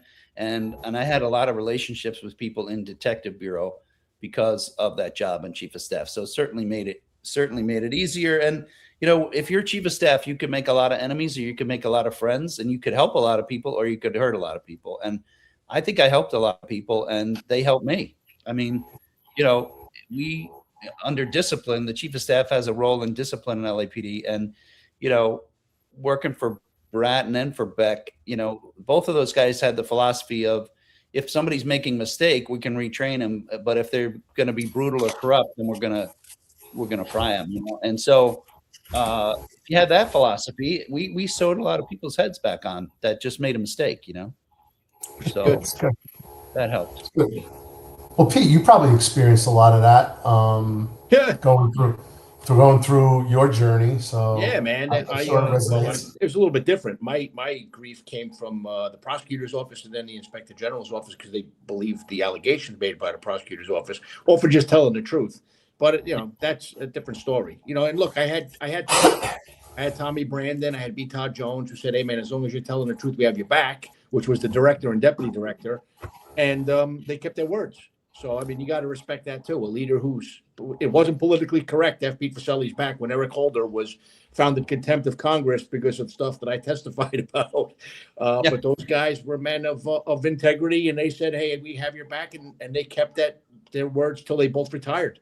And I landed on my feet, Tommy, as you know, eventually promoting all the way up to be the head of training for ATF. I was just a young first-line supervisor when that thing happened. Yeah, that's right. Yeah. Okay, so let's do this. Let's start wrapping up a couple of pictures for your career. Anything you want to talk about as it relates to things on the job, and then we're going to start to transition into your post-law enforcement career, which is still law enforcement involved, but no longer sworn, but doing really incredible stuff. So let's just talk through some pictures. So explain to everybody the consent decree and what that meant for LAPD. The Reader's Digest version. Don't have to go too deep. That's the whole episode. So in the late 90s, we had the Rampart scandal where this was embarrassing to all of us. I was back working in Chicago on a project, and I was telling all my Chicago cop friends, "You guys are so dirty, man. And none of this shit would ever happen in Los Angeles. You'd be fired. Nobody's ever going to be taking drug money." And I was so full of myself with these guys. And then, Jose Perez ends up taking at least 8 kilos of cocaine out of the evidence room and selling it and getting involved in officer-involved shootings and shooting rival drug dealers, and it was crazy. So that was the Rampart scandal. And, I think what the federal government was looking at us for a long time after Rodney King, and this was the opportunity after Rampart to say, okay, this is broken, and we're going to enter into a consent decree to fix it. And so they drew up a consent decree. It had 187 paragraphs, and, it's just, I always thought it was symbolic. 187 is a homicide in our code in California, and there were 187 paragraphs in the consent decree that we had to adhere to like 94% compliance. And so it was a lot of things, wide ranging from discipline, totally reorganized internal affairs and training and everything else. And so I think in the end it made a better organization, but man, it was hard to do it. And again, Bill Bratton came in. We were in this thing for about 10 years. And really, he got us out from under it, because some consent decrees go on indefinitely, because it's kind of in the best interest of the monitors to keep it going. But we were able to get out from under that, and in the end, we were a better organization for it. But it was a hell of a process. Yeah, I bet. And that's a whole nother episode. Every topic we have, if you wanted to go down that rabbit hole, it's a whole nother episode. There's a couple of federal oversights and consent decrees across the country that are still in existence now that have been going on and seem that they're going to keep going on. And I'm glad you said that, because I think most people are afraid to say it's the best interest of the monitors to keep it going. I mean, it's bad. And nothing's, you know what? If it stayed on for a long time and there was a lot of money spent, but there was real changes, I would say, okay. But I don't know that there's evidence of any real changes. So we'll leave it at that. Yep. And so I lost my hair during that time. Yeah. And so that's the reason. Oh, got it. It was the stress. It was the stress. So someone thought they were funny. Yeah, this was at my, well, you know what? Actually, this isn't even the funnier one. Like this, they did at my retirement. They showed my picture on the first day and the last day, and I had to borrow that clip-on tie from somebody. They wouldn't take my picture with my last picture without a tie. So I have a clip-on uniform tie. And then, you can see what the job did to me after 25 years. And there's another version of this where it has my picture when I came on, and then Uncle Fester, because they thought it was Uncle Fester. So that was blown up like 30 by 30 when I came into my retirement. Yeah, I don't know did I get that one? If I did, I missed it. I apologize. No, so. I didn't send that to you. I don't even know if I have it, but it was up. They made a poster. It was my regular picture, then Uncle Fester, and people still call me that. Yeah, that's okay. It's funny because I was talking to a colleague today, and they showed me a picture of somebody, and they go on LinkedIn, and they said, "Do you know this person?" I said, "I don't know the name." And they go, "Oh, well, it's on LinkedIn." I go, "We got a picture," and they showed it to me. And I go, "Oh, that's Sean Malinowski," and they're like, "They go, no, it's not." And I go, "They look exactly the same." Like, like, and then so John McCarry, he's got a beard, but he I mean, I'm lucky. I got hair, but Pete's shaved. If he didn't have the goatee, I mean, this is where we're all at. You know what's good about it is you get lost in a crowd at IACP. Nobody can find you. If you have a shaved head, you're a 5'10" white guy with shaved head. Yeah. I saw him. I just saw him. And him. Yeah, exactly. You're invisible. All right. So what is this? Oh, this is just, we had one of the old, this is a car. I think maybe somebody on the chat knows who this is. But what car this is, but I think they said it was like from the late 40s, early 50s. And I remember showing this picture to my kids and telling them that, oh yeah, that was the first car that I had when I came on the job. And they believed me. They were like, oh, wow. Yeah, like, sure. I love the old cars. I don't go back that far. I'm a 60s, 70s. What do you guys call the cars? We call them RMPs for Radio Motor Patrol. What do you guys call? We call them shops. So because they all have a shop number for the repair shop, and so that's your shop. You know, okay. What shop? Interesting. Yeah.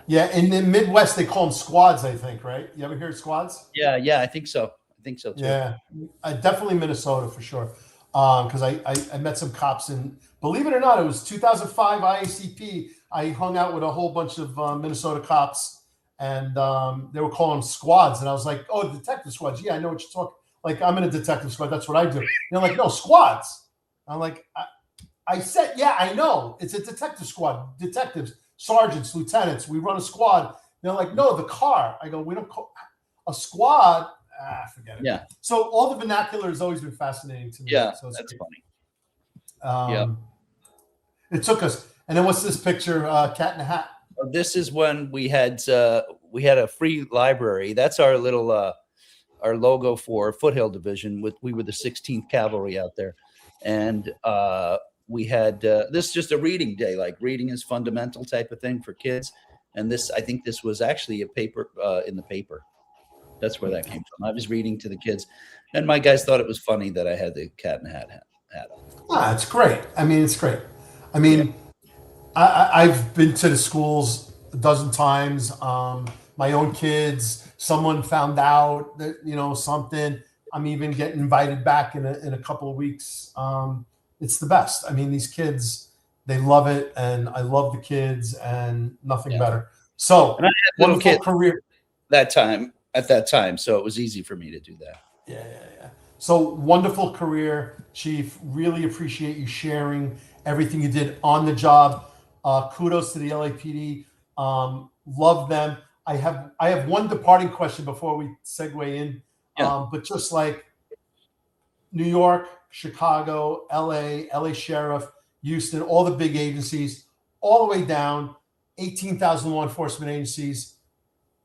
We all have a lot of the same challenges, a lot of the different challenges. At the end of the day, car stops, domestic violence, emotionally disturbed people, mentally ill, the threat, rural cops, 35, 45 minutes for backup. Like, we have a wild mosaic of law enforcement in this country. So I'll leave you with that. Thank you for everything you did at the LAPD, but we're going to talk into some really cool stuff, everything you learned in the LAPD and transitioning it into the future. Really cool stuff. But one last question, Pete, I'd love to hear your comments on this too. So LAPD, LA Sheriff, how good's the like frenemies, real rivalry, NYPD, FD, everyone says we fight on boots on the ground. We get along. We think it was upstairs. NYPD, FBI, upstairs. What was the rivalry, LA Sheriff, LA? Because I heard the sheriff say number 2 in blue. I'm just saying, that's what I heard. Yeah, and they got to work the jail. So there you go. Touche. And also, they got to wear khaki. It's not right, The navy blue is much more slimming, I felt. Yeah. But There was a little bit of rivalry, and sometimes there were things where we overlapped or were close to overlapping jurisdictions that were an issue. But no, in general, where we overlap was like Compton and Southeast and places like that, where you can't really have a rivalry because survival depends on you getting along with each other. I never understood the rivalry between fire department, who are the guys who are going to come to stop you from bleeding. I mean, you should be kissing their ass. I mean, so we didn't have it. We didn't have too much rivalry. I mean, just jokingly with fire, of course, we would make fun of them and they would make fun of us. And then LA County Sheriff very rarely did that turn into something, at least in my experience, where it was serious. And I think you're right. I think if there were rivalries, it might have been at higher levels politically. Yeah, of course. It's all in good fun. I think at the end of the day, the rank and file, if you showed up in a tavern, we'd all be hugging and kissing and buying each other rounds. And except for the firemen, they got alligator arms. I'm just saying. They got alligator arms. They shouldn't. They make a lot of money. They have those side jobs, Yeah. Best part-time job in New York City is a fireman, So electricians and HVAC Plumbers. people, all of it. Yeah. Oh, yeah. Every single one of them is a roofer, an electrician, a plumber, a carpenter, 100%. They're good to have as a neighbor because they know how to do stuff. Well, the whole New York thing is like, and I live in Central Virginia, so for everyone who's listening, if you don't already know that now, and it's nothing like LA, it's nothing like Chicago, it's nothing like the East Coast. And I go, oh, you need a room, you need a kitchen, a bathroom, and I got a guy, I got a tile guy, I got a cement guy, and they're like, what do you mean a guy? I go, I got a guy who'll get me tiles. Like, well, what do you mean a guy? And they have no idea what I'm talking about here.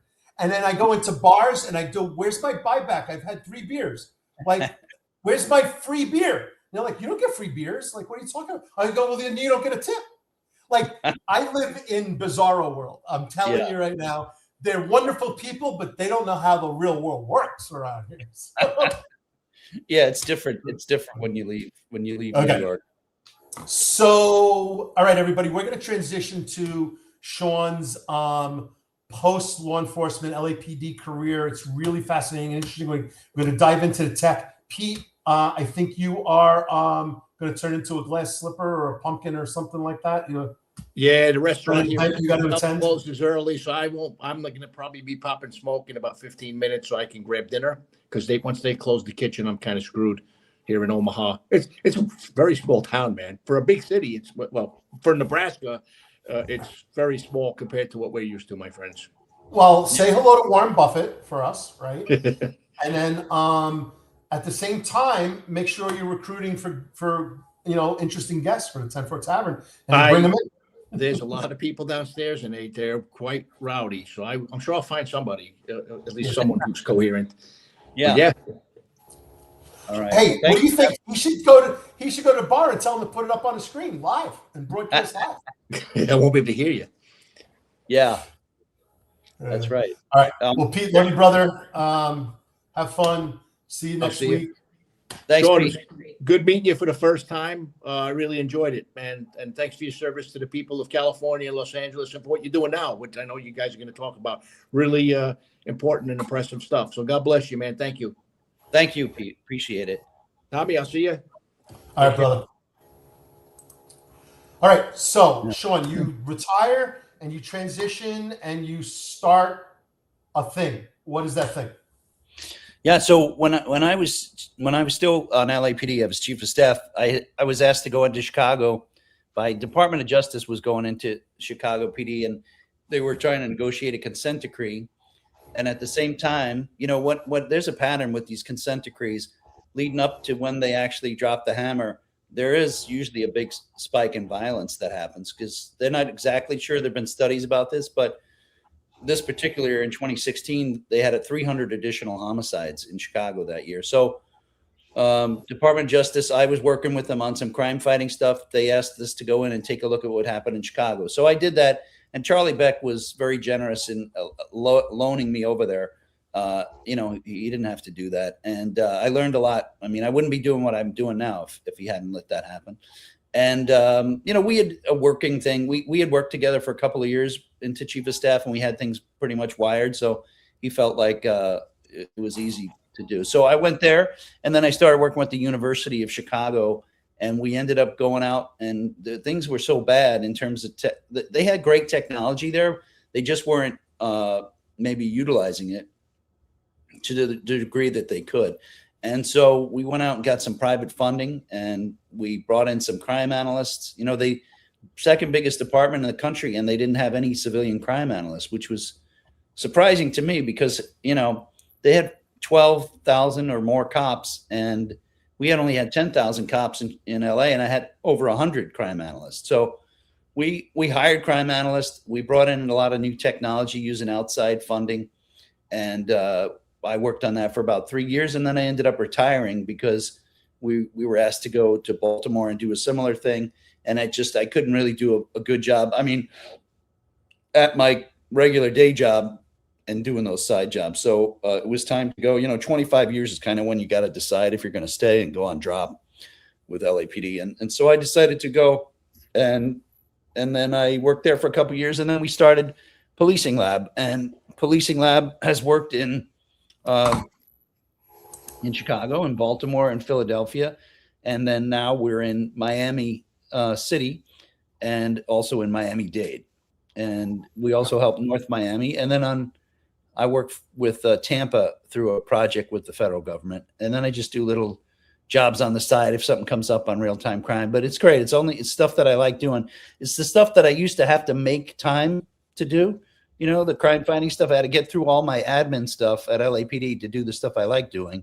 And now I just get to do the stuff I like doing, which is applying technology and data-driven strategies to crime fighting.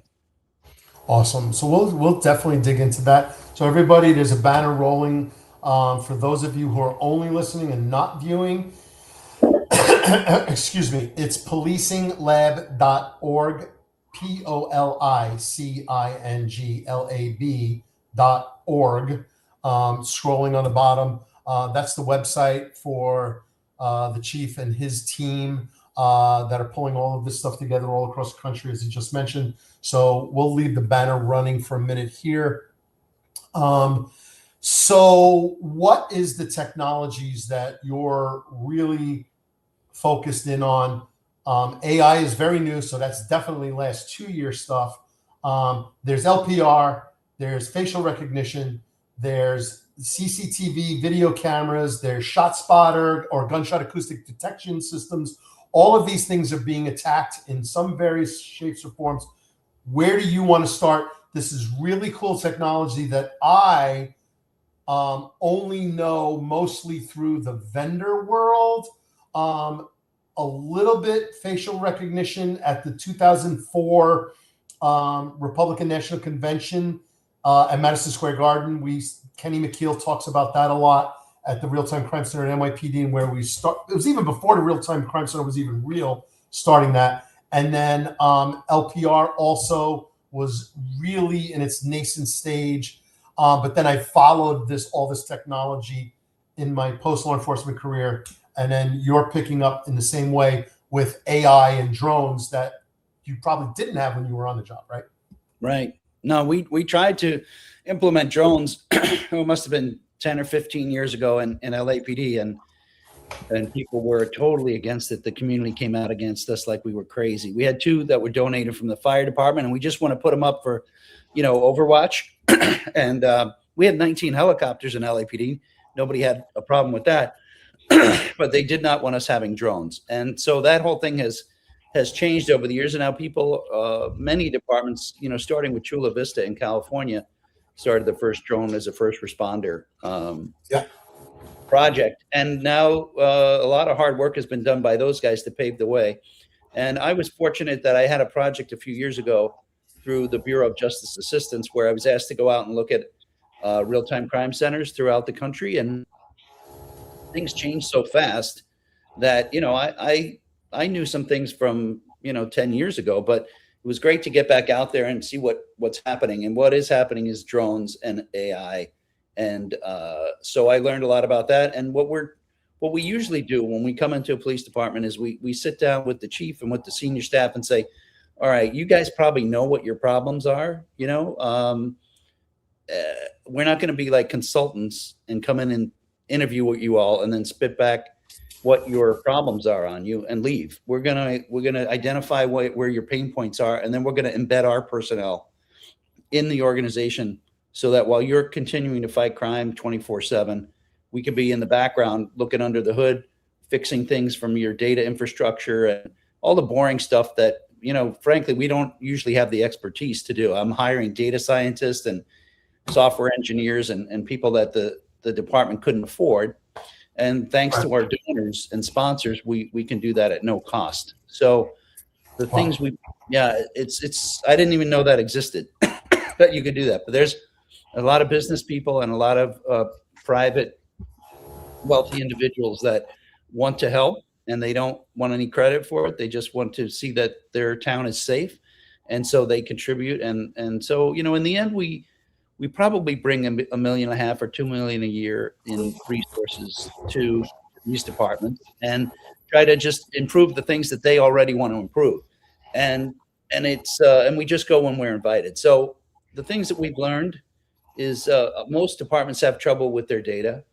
It's hard to, you can imagine with all the moving parts, and we're not the best consumers when it comes to technology and knowing what we're getting. In the middle of everything else we're doing, we're getting a records management system. We're not experts on that. And so often they'll buy things and they won't get the full package because they didn't know any better, or somebody just wanted to push a sale through. So they gave them the lowest level bid. And so we go in and we look at those things and we say, look, you know what? You didn't buy these options. You probably need them. We'll go fund it. We'll figure out a way to fund it for a few years. And we put people on the ground to fix the other problems. So it's all like behind the scenes, like cops and nerds working together to solve these problems. So while we do the things that we're working on lately, though, is all on the artificial intelligence and in the ground drone world. So those are the two biggest projects I have now, is using artificial intelligence in a program called Crime Central to develop crime briefings using AI agents. And there is the PUG, which is the Police Uncrewed Ground Vehicle, which is essentially a ground drone that can drive itself around the neighborhood. Looks like a police car. Yep. Okay, so let's break a couple of those things down. So we're going to talk about cops and nerds for sure. Crime Central, I definitely want to talk about that. You're talking about these RMSs and the data and all of that. The PUG for sure. But you talked about funding and bringing in these things, and so I've always felt like when defunding the police came up, and my very first reaction to that was like, that's hilarious. I always thought they were defunded already. Like, yeah. You can't defund something that isn't even fully funded yet. Yeah, right. We 90 something percent, I think 96% of our budget or something in LA was just personnel. So we didn't have any money left over to buy computers or enhance the buildings, or, there was no strategic planning money like corporations have. So yeah, you're right. Defunding is kind of funny when the real situation. Yeah, for sure. And I just talked to a high-level executive in a probably a top 20 agency, and I want to say his budget was about 1.8 billion, and he talked about an 83% budget for personnel. And then the remaining 17% is everything else. Like, does that sound right? It could be that. I think that it depends on how you measure it. We were really heavy on personnel back in the days that I was responsible for the budget. But if you tie everything together, we were in the certainly above 95% in terms of funding our personnel. So it doesn't leave you with much money for anything else. And I don't think anyone understands that. And I don't think even the average cop even understands that.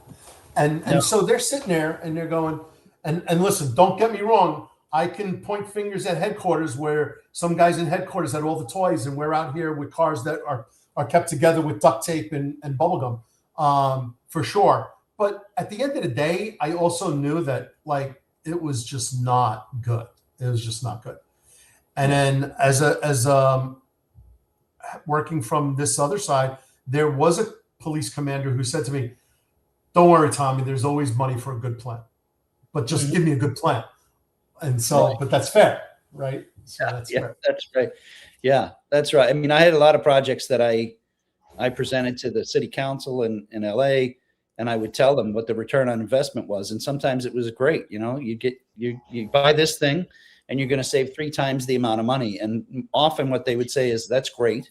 Let's do it. You go raise the money for it separately, do it, and save the city the money. And I'm like, well, that's not investing. You know, that's kind of where the idea came from, is through police foundations and other places.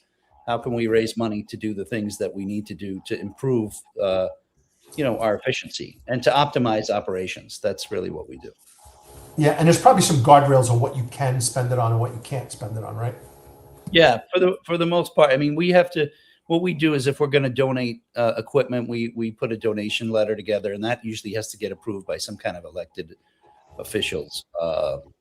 But we all have to go through background checks and things if we're touching the data. But most of us are retired police or retired civilian crime analyst, or somebody that has a background in the military or somewhere where they're used to background checks. Yeah. So before we get into the actual solutions and the capabilities that we do, so Tony Gubicek, right? Yes. FBI. So yes. he, on our podcast where we had Mike Prate and Jimmy Glynn, we took down a RICO case in Brooklyn, New York. Cash Money Boys, World, Damien Hardy, Mike Tyson, Little Kim, Biggie Smalls, the Biggie Smalls 2-pack. That all intersected across the country. Big RICO case, 17 subjects, 6 murder cases, 50 some odd non-fatal shootings, blah, blah, blah, blah, blah. But Jimmy Glynn talked about Tony Gubicek helping out on that case. And then when you and I were communicating, getting this all together, I found out Tony's on your team. So. Yeah. Tony's my partner. Tony, I know since 1991. Before we both come on the job, I went to LAPD. We worked together at the Office of International Criminal Justice. He was working on tech issues even back then. And we went all over the world together. Tony G and I get to different countries, training different departments on things and running these delegations. And then we stayed in touch. He went to Chicago and then eventually the FBI. And as soon as he retired, I mean, it took me a couple of years to get him to retire, but he runs, he's the one building these vehicles. He's the one that keeps us straight on the money. He's our financial guy. It's good to have a guy who was like a math and computer science major, who was an FBI agent minding the money, Yeah. So, yeah. But he also will get in there and actually be like, this week he was screwing Axon cameras into the thing, so he'll do whatever it takes. Tony G. He's a great friend. Awesome.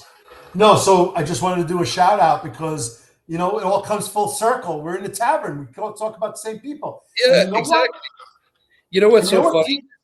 The Tony comes up in a lot of different circles, cop circles, in tech circles. I mean, he's really well known among the FBI and kind of seen as one of their top gang investigators. So, we're lucky to have him. You know what my takeaway on that is? That we all have these, you're having this conversation, you're in a tavern, you're having this conversation, you talk, you know this guy, you know that guy, you know this guy, and we all know each other. Yeah. All the workers find each other. Yeah, that's true. All the workers find each other because you know what? If you're in LA and you go to New York and you say, well, I know this guy, Tommy Joyce, I'm going to meet him. And then we're going to, and it's like, well, look, Sean, I can't help you. Like, I'm not in that, but I know the right guy. Yeah. And then I'm going to hook you up with the fugitive task force that goes all over the country, chasing everybody down. And the next thing you know, it's all the same circle of all the pipe hitters. Again. That's it. And I've been so lucky to be hooked into that network a couple of times, So for sure. So let's do this. Do you think the Cops and Nerds is a good starting point? And then we'll do the PUG videos. Is that a... Yeah. The only reason I would show Cops and Nerds is because I think it's cool. We got Joe Montagna to do the voiceover. And this is when we're trying to recruit crime analysts, kids who had masters in data to come into our organization to help the police. All right. Well, listen, everybody, stay tuned for, I'm going to pull up on the screen here a video, Cops and Nerds. It's less than a minute long, so let's rock and roll. Let's do it. You're smart. You're passionate. You want to make a difference. So what? So here's an opportunity, a real-world data challenge. There's an ocean of data out there. Can you net trends from it? Do you think 5 steps ahead? Are you a natural-born problem solver? Here's a chance to prove it. Here's a chance to make a difference. We need you. We need your skills to make life better, to save people's lives. Team up with us. Help make us smarter. Join this movement. Become a big data crime fighter. The Urban Crime Fighting Initiative. Cops plus nerds. Yeah. So before Yeah. the chat goes crazy, Chief, because I know what's going to happen. Yeah. Before the chat goes crazy, you have to mention what we talked about in the green room beforehand. Cops are the most important piece. That's a tool, not the replacement. Well, no, it's both. So we got the term cops and nerds from one of the crime analysts, and the best thing that I've seen work is if I can get an experienced police officer who knows an area, and maybe they've been out there. I mean, the best times, like sometimes these guys get benched, and they find themselves inside, and they have so much experience and that they're frustrated. If I can get a guy like that and set him down with a crime analyst that knows how to pull data out and really get them to trust each other, that's the best results. We did that with the crime intelligence details. We did that in every one of the districts in Chicago, in 22 districts. We built them their own room, their own little command room where they could operate. And those cops and nerds pairs really, because what would happen is somebody would see something in the data, and then they would mention it to the officer and they go, oh, I know that. I know why that's happening. This guy Flacco and his brother are out and they're stealing catalytic converters. They always do it there. And so it was like the cop might not have seen it because they're not into exactly noticing the pattern yet, but they know the background on it. So that's the best case situation for us is teaming up these very experienced police officers. And then I know we won if I go in there and I have a 30-year cop saying, yeah, you can't believe what this kid can do on the computer. And then I have that kid on the computer saying, man, this guy knows everything about this district, So that's what we try to do. And when it works, it really works well. So see if this makes sense. I got on the job and everything was paper and computers were just starting. So that's 1986. We eventually had computers where each terminal was its own application. Like they didn't have multiple applications on one terminal. Like each terminal was a different application. And then they were under lock and key. They were in a locked room and a closed door. And by the time I made it into the detective bureau, so if I got on in 86, I was a white shield by the early 90s, 93, going through the career past 7, 8, 9 years, 10 years as a sergeant. And I'm in the detective squad and I'm spending a lot of time on a computer looking and digging and mining data. And one of the old timers taps me on the shoulder. He goes, what are you wasting your time on a computer? All the work's out in the street. And I'm like, I don't know about that. Like, I think most of the work's out in the street and I can get that. But like, I want to know who I'm talking to and what they got to say and what I know about them. How many times they've been a complainant, how many times they've been in a car accident, how many times they've been summoned, how many times they've been an offender, how many times they've been arrested, and where the case is dismissed, where they dropped. And then what I eventually learned doing homicide work is, was Joe Smith ever a suspect in a homicide? Yes, he was.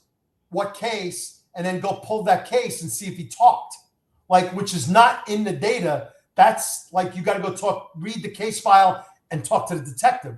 And so mining data. So I knew early on because I was in that generation of like, computers are coming, let's watch where it goes, versus the older guys who said, the computers. So, so I think your point resonates with me a lot really here, that there's a kid who's probably never been out in the street talking to the people, but knows how to mine this data and can really share insights that you wouldn't have seen in actually engaging in the street. And there's this beautiful place of both of them together, working together. No, that we've had some very young, inexperienced people come right out of college. They never been out on a ride along. They didn't know anything, and they grow up fast. They grow up fast in these environments. I have some stories about that, but they, it's been a great experience tying the civilian crime analyst with an experienced police officer. Okay, so we have the two. I'm sorry, go ahead. Somebody's saying in the chat, it doesn't mean anything if you don't have DAs that'll prosecute. Yeah, that is true. That is true. That's a different conversation, which is a whole nother episode. Right? Yeah. Right. The revolving door. And, I think I'll make a general statement. I think we can all agree a large amount of crime is committed by a very small population of people. Those people need to be removed so the rest of the good community people can live peaceably as they deserve their God-given right to live peaceably. However, some people feel that we need to let them back out. So different conversations. We're talking about tech. So who's the gentleman that you told me to lead with the first plug? So everybody, I want you to pay attention to this video. You are not going to believe what you're about to see. This is Ed Prokop. So you're going to show the one with Ed talking about the PUG. Yeah, so this is a thing that we developed because basically we were doing a good job analyzing crime and telling officers where they needed to be at what time and helping them be in the right place to prevent crime. We had some results, but they don't like doing it, and it's difficult to get them out there, and it's difficult to get the time on patrol. So we're experimenting with this new tool that Ed Prokop, my former LAPD commander of SWAT, is going to talk to you about. This is it. We're going to go. 48 seconds, guys. Breakthrough moment in American policing is here. Meet PUG, the nation's first fully autonomous patrol vehicle. As an extension of your command center, the PUG is always patrolling, always a step ahead, delivering vital information that keeps communities and officers safe. From providing police presence in hotspots to standing guard at major events, PUG serves as your eyes and ears around the clock. Automated plate readers, rapid launch drone support. PUG state-of-the-art technology captures and relays critical data in real time, deterring crime and empowering patrol. The next chapter in real-time crime starts now. Yeah, so I mean, this on its most basic level is a ground drone. It's a police car that can drive itself, has autonomy on it, just like a Waymo or similar to the way a Waymo operates. It's loaded up with sensors, both cameras and a drone and other things. So it's not something that's going to certainly replace the. Yes, it is being used in Dade. That's right. That's where the first one was in Dade, Miami-Dade. Yep. So Marlon is the voice of knowledge. He knows everything. He knows all. Well, the sheriff in Miami-Dade, this was a courageous move for her to do this because not everybody's going to love this idea. Is this Rosie, the sheriff? Yeah, Rosie, yeah. She did it? Yeah. Bronx, baby. Pete and Rosie know each other very well. That's so funny. Yeah, so we had to convince her. We spent some time working with her, and the way she's introducing it is smart. It's community first. Then we're going to do a limited with a safety driver in the vehicle in a controlled environment in a park, and then we're going to try it in a neighborhood that has both commercial and residential. But basically, if people are concerned about this, some people are concerned. They think it's going to take cops' jobs. There's no way that it's going to do that. What we want this to be is a PUG patrol partner. So far in Miami-Dade, that's how the deputies have been taking it. Let's use this thing for what we can in situations where it makes sense, where we don't want to put an officer in harm's way, or where we want to take a mundane task away from the officer, because this thing will work 8,000 hours a year, where, we don't have that kind of time to have 8,000 patrol hours. That's like 15 cops could give you that. So let's let the machine do what the machine can do.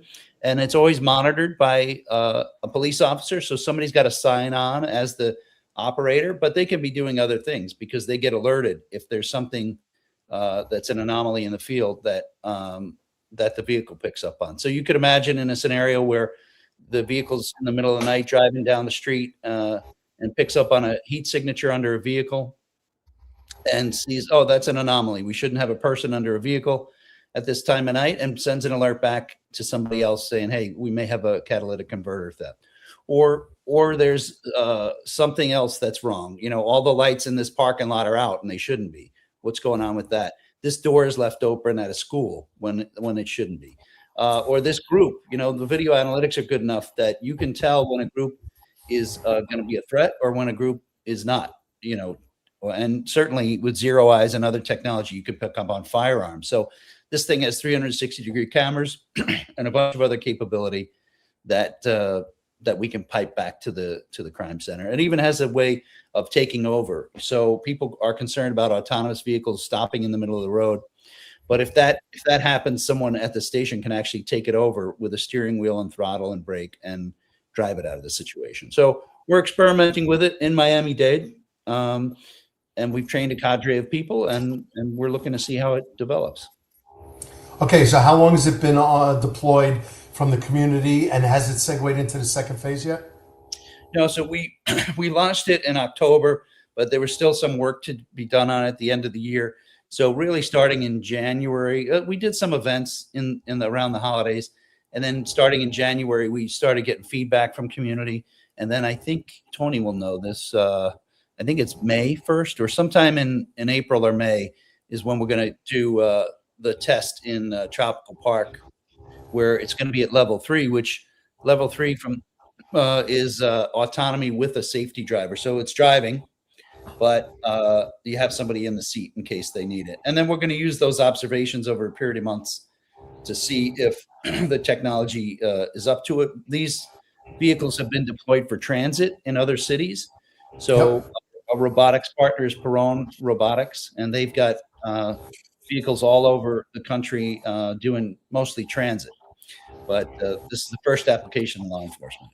So a bit of coincidence, again, another coincidence, which as detectives, we don't like coincidences.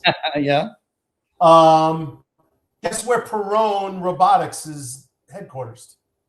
Right in Charlottesville, right? Virginia. My hometown. Oh, is that right? I used to ride their little taxis all the time while they were experimenting 7 or 8 years ago. Yeah. They're little, oh, yeah. I know Perron when they were doing the little golf carts. Oh, that's crazy. Yeah, no, it's crazy. Is like a legend in the autonomy world. He was involved in the original DARPA challenge 20-something years ago. And, you know, he is really the only, you know, we looked at all kinds of vendors, and he really is the only one that I would get into this project with, because he's so demanding about safety. We have LiDAR, we have radar, we have GPS, and we have visual cameras guiding this vehicle.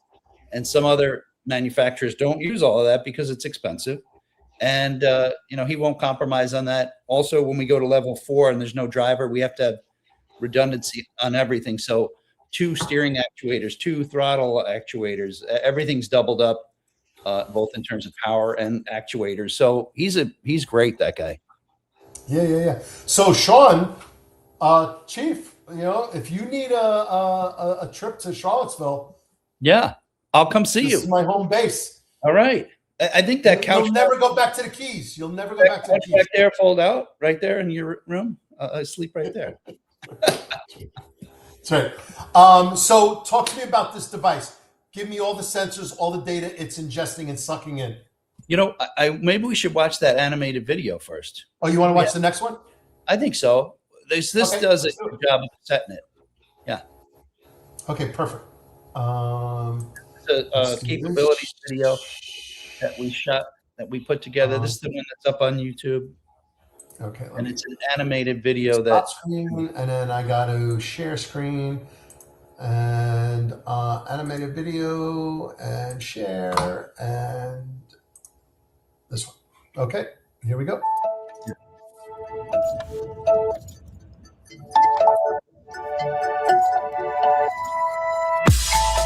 Tomorrow's technology, delivered today. Meet the PUG Patrol Partner, the nation's first autonomous patrol car, transforming law enforcement. With rising demand, staffing shortages, and reduced proactive patrol capacity, agencies need innovative solutions.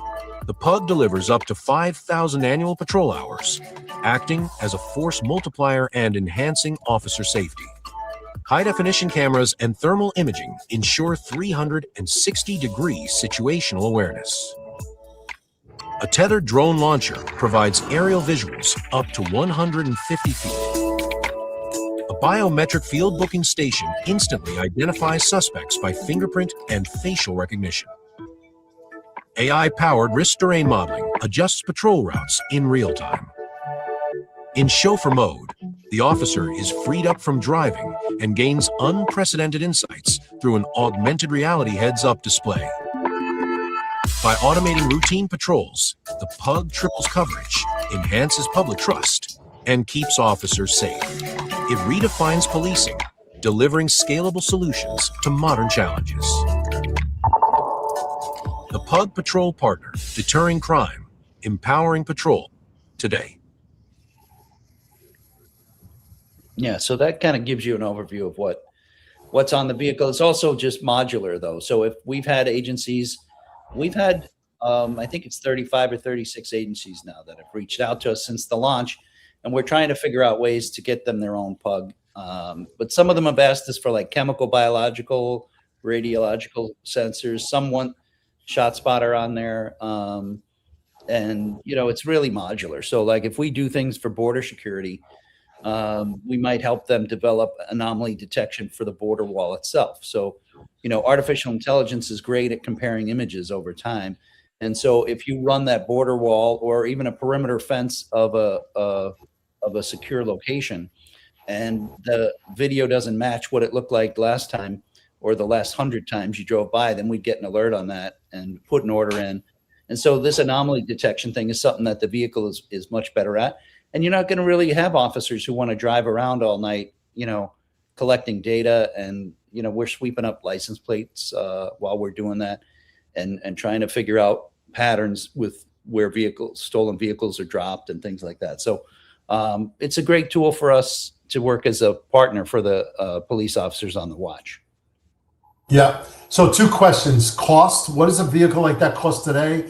And obviously, just like every technology, my big screen TV was $10,000 at a certain time. Now it's $600 in Costco. And again, Costco fighting those wagon ladies, you know. And then Terry Murnane, cost. Thanks, buddy.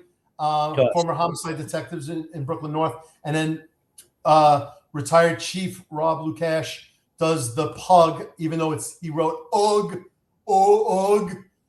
Provide a live feed. Can it provide live feeds to real-time crime centers? Yes, so we do have a live feed, and there's two different camera systems. We use Axon 4K, Axon Fleet 3 that has 4K and LPR, but we also have our own set of cameras that capture video, and we haven't really decided whether that's going to be streaming video 24/7 or if we're going to. We're working that out now. Are we going to just make it, you know, like body worn triggers at certain points, and it keeps a buffer otherwise? So we may make it triggered because there's a lot of video data to keep. But yes, we have a streaming mode that you can see it back at the station, and you can see it from all 4 angles. So there's a couple of different views you could see. So you can imagine somebody in a command center or a real-time crime center doing their regular work, and they have one screen off to the side that they can see what the PUG sees, and then we'll set up thresholds so that if certain things happen, they will trigger a response of a human to make a decision. Yeah. So you and I talked in a green room, and the human in the loop, it's a very, very popular terminology that we all use in technology today. I don't know that we'll see a difference. I think you and I agreed in the green room that it'll never be replaced. I don't know. Will it ever be replaced? Not in my lifetime. I don't think. I don't hope. The human in the loop always to make the final decision because the decision is too important to allow technology. And I'm very familiar with the LPR decisions on a plate tag and a hit and say, go arrest that person. No, you need to validate it. You need to look at it and make sure the right plate, the right state, all that stuff. Facial recognition, peer review across the board on facial recognition. It's a lead, not an absolute. It does not establish probable cause. Facial recognition does. Right. The mishits and all that kind of stuff. So I read a book called Headquarters, written in 1950 something by Francis Xavier McCormick. He was the chief of detectives in the New York City Police Department, and he talked about a stool pigeon. So that dates it, a stoolie back in the day. And he goes, nothing will ever replace the stool pigeon holed up in a corner of a hotel, a seedy hotel on the Upper East Side of Manhattan, right? and so he was talking about the human element of crimes. I love where we are. I am a big technology person, but I am still cautious of all of these things. And so this vehicle that you're putting out today is making massive progress, which I am absolutely supportive of and encouraging. When do you think it's ubiquitous and all over when it's really going to be out there in mass, not just one car floating around Miami? When is it multiple cities? When is it going to be? And still, you and I, in our lifetime, will we ever see something like, what are your opinions on all of that? So I think it's going to be quite some time before, we penetrate into smaller agencies or agencies that don't have a lot of ground to cover. Just because I don't think the people are accepting autonomy to the degree that they're not used to. I mean, Waymo's only been in a few cities, for instance, and I'm getting a lot of questions too on the comments about prosecution. That is something that remains to be seen. If we collect evidence via this vehicle and it's not, immediately confirmed by a human, is it even going to be taken seriously, or if it's going to be prosecutable? And I think those are going to be new cases, just like, but it's analogous to a drone, like the footage that we're seeing. So a lot of that a lot of those fights will be fought on drone footage first, I think. But because on a very basic level, this is just a ground drone that you can place in different spots based on the data that, we're going to try to basically, convince people that we have a police presence out there at the same time that we're gathering information. Yeah. I mean, it's so, and talk about the acceleration of technology and say, let's grab a chunk, last 2 years versus your previous 30 years. Like, what is that? Is it a hockey stick? Oh, shit. Yeah. I mean, when you think about the use of artificial intelligence in the last 2 years, right? So we have our other partner, Marlene Brugling, who's an expert in subject matter expert in the use of artificial intelligence in policing. And she's been studying how that's being applied and how it's changing how middle managers work with police officers so how lieutenants and sergeants, how they're being prescribed in some ways by predictive policing software where the officers should be working and how that's changing the whole dynamic. Luckily, it's working in a lot of places where we're observing it. But I think it is going to have major changes, and it's going to accelerate over the next few years. I think that it's still going to be a while before you see one of these in every police department. But I do think within 3 to 5 years, this will be no big deal. Just like drones are no big deal now. Okay, so 5 years. Okay, 5 years. That's fast. That's pretty fast. I think it'll be a similar trajectory to what we saw with drones.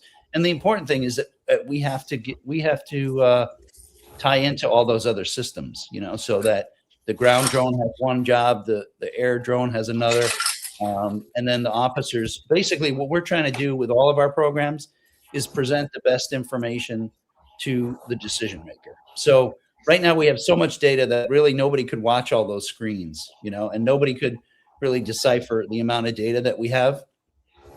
So let's have the computer do that and present the things based on what we say is important to the human decision maker, have them present it to us. And then we call balls and strikes. Well, I think that is something we need to move on.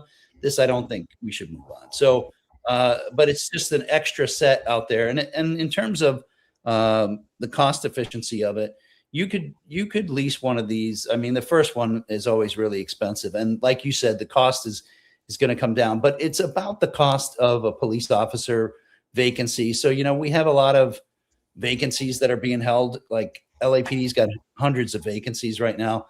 Those are still funded, but that money's going back to the general fund. They should subscribe and try to use this service, because you're going to get 8,000 hours. That 5,000 hours is very conservative, but you get about 8,000 hours of patrol a year out of that. And look, it's not going to stop people. You're not going to have risk management issues with that. But it's not going to do everything a police officer could do. It's going to present to a police officer, here's what's going on in your area. Some young officers that I talked to said, hey, wait a second. So I'm responsible for this area of my city, but I get a child abuse investigation. I'm locked down in the station for 4 hours. Can I send the vehicle out, like on its own, to do my patrol and just keep me alert? And we're like, yeah, that is a good use case, for instance. So the people who are coming on the job now that we're training at Miami-Dade are so into it. I was worried about how they might accept it, but everybody we've trained so far is really into it, and we're getting interest from a bunch of other agencies now. We haven't really gotten a lot of pushback yet, so I'm optimistic about it. I just got to figure out how we're going to do it, because building the first one was tough. Tony was in there doing shit himself. Yeah. Well, since all due respect to Chuck Norris and pay our respects, he passed away. But the joke was, Alexander Graham Bell invented the telephone, and then he answered it for the first time, and he had 3 missed calls from Chuck Norris. So my point is you're leading the way in a pioneering effort. Alexander Graham Bell, the first telephone. Someone's got to do it, and I don't think Alexander Graham Bell ever imagined where our cell phones are today. And so, someone's got to do it, and this is where we are now, and this is our life. I think it's the most exciting time to be alive, because we saw nothing and analog and mechanical cars. Yeah. And we went through the emergence of technology and AI. And so the kids that you're talking about, who are like embracing this and like love this autonomous vehicle, like they don't know what it was like to be mechanical and analog. Yeah, that's true. They'll never know that. So we are living, in my opinion, which isn't worth a nickel, is the most exciting time to live. And maybe there's another more exciting time later.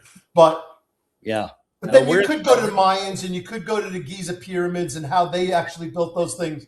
But then another episode. Yeah, and I got people asking. Somebody said, who pays you to train officers in other countries? Well, back then, there was a healthy budget through the International Narcotics and Law Enforcement, BINL, and a couple of other, State Department, and a couple of those. The other thing we were going to talk about, which I think is really the bleeding edge stuff, is how we're using the artificial intelligence to develop crime briefings. Do you want me to just give you 1 minute, 1 second? No, absolutely. And first draft. I think first draft is a really important thing that's going on right now. Yeah. Yes. And there's a lot of pushback, but there's a lot of embracing, and where are those worlds colliding? And then we're 2 hours and 10 minutes in. Whatever you got, I got. Okay. So let's do it. Yeah, I mean, I think there'll be a lot of discussion about this. I mean, so all of those things you're talking about, what I used to tell my people is we have to shave time to save crime, and that's like when you're in that's why we have self-checkout at grocery stores, because they're trying to save time and personnel resources so they can do other things better. And so when it comes to crime briefings, I can only hire so many crime analysts to come in these cities.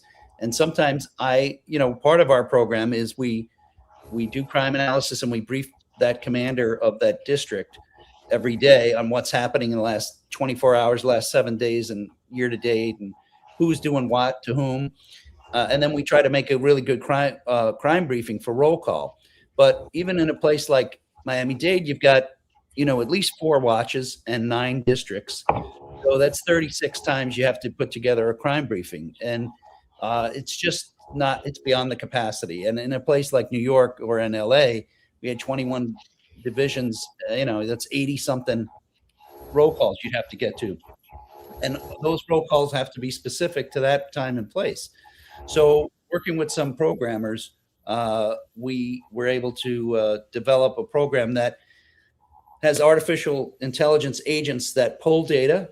So one agent will pull the data and analyze it, and then another one will write a script according to what we've taught the agent to how to write a crime briefing script, and then another one will produce a podcast version of that. So there'll be two people talking about crime. So if I'm a commander, one of the 21 commanders coming in, and I can hear about my district, what's happened in the last 24 hours on a podcast style. And the reason we're doing that is there's some research that says people remember things better when it's two people talking about a topic rather than just one person narrating.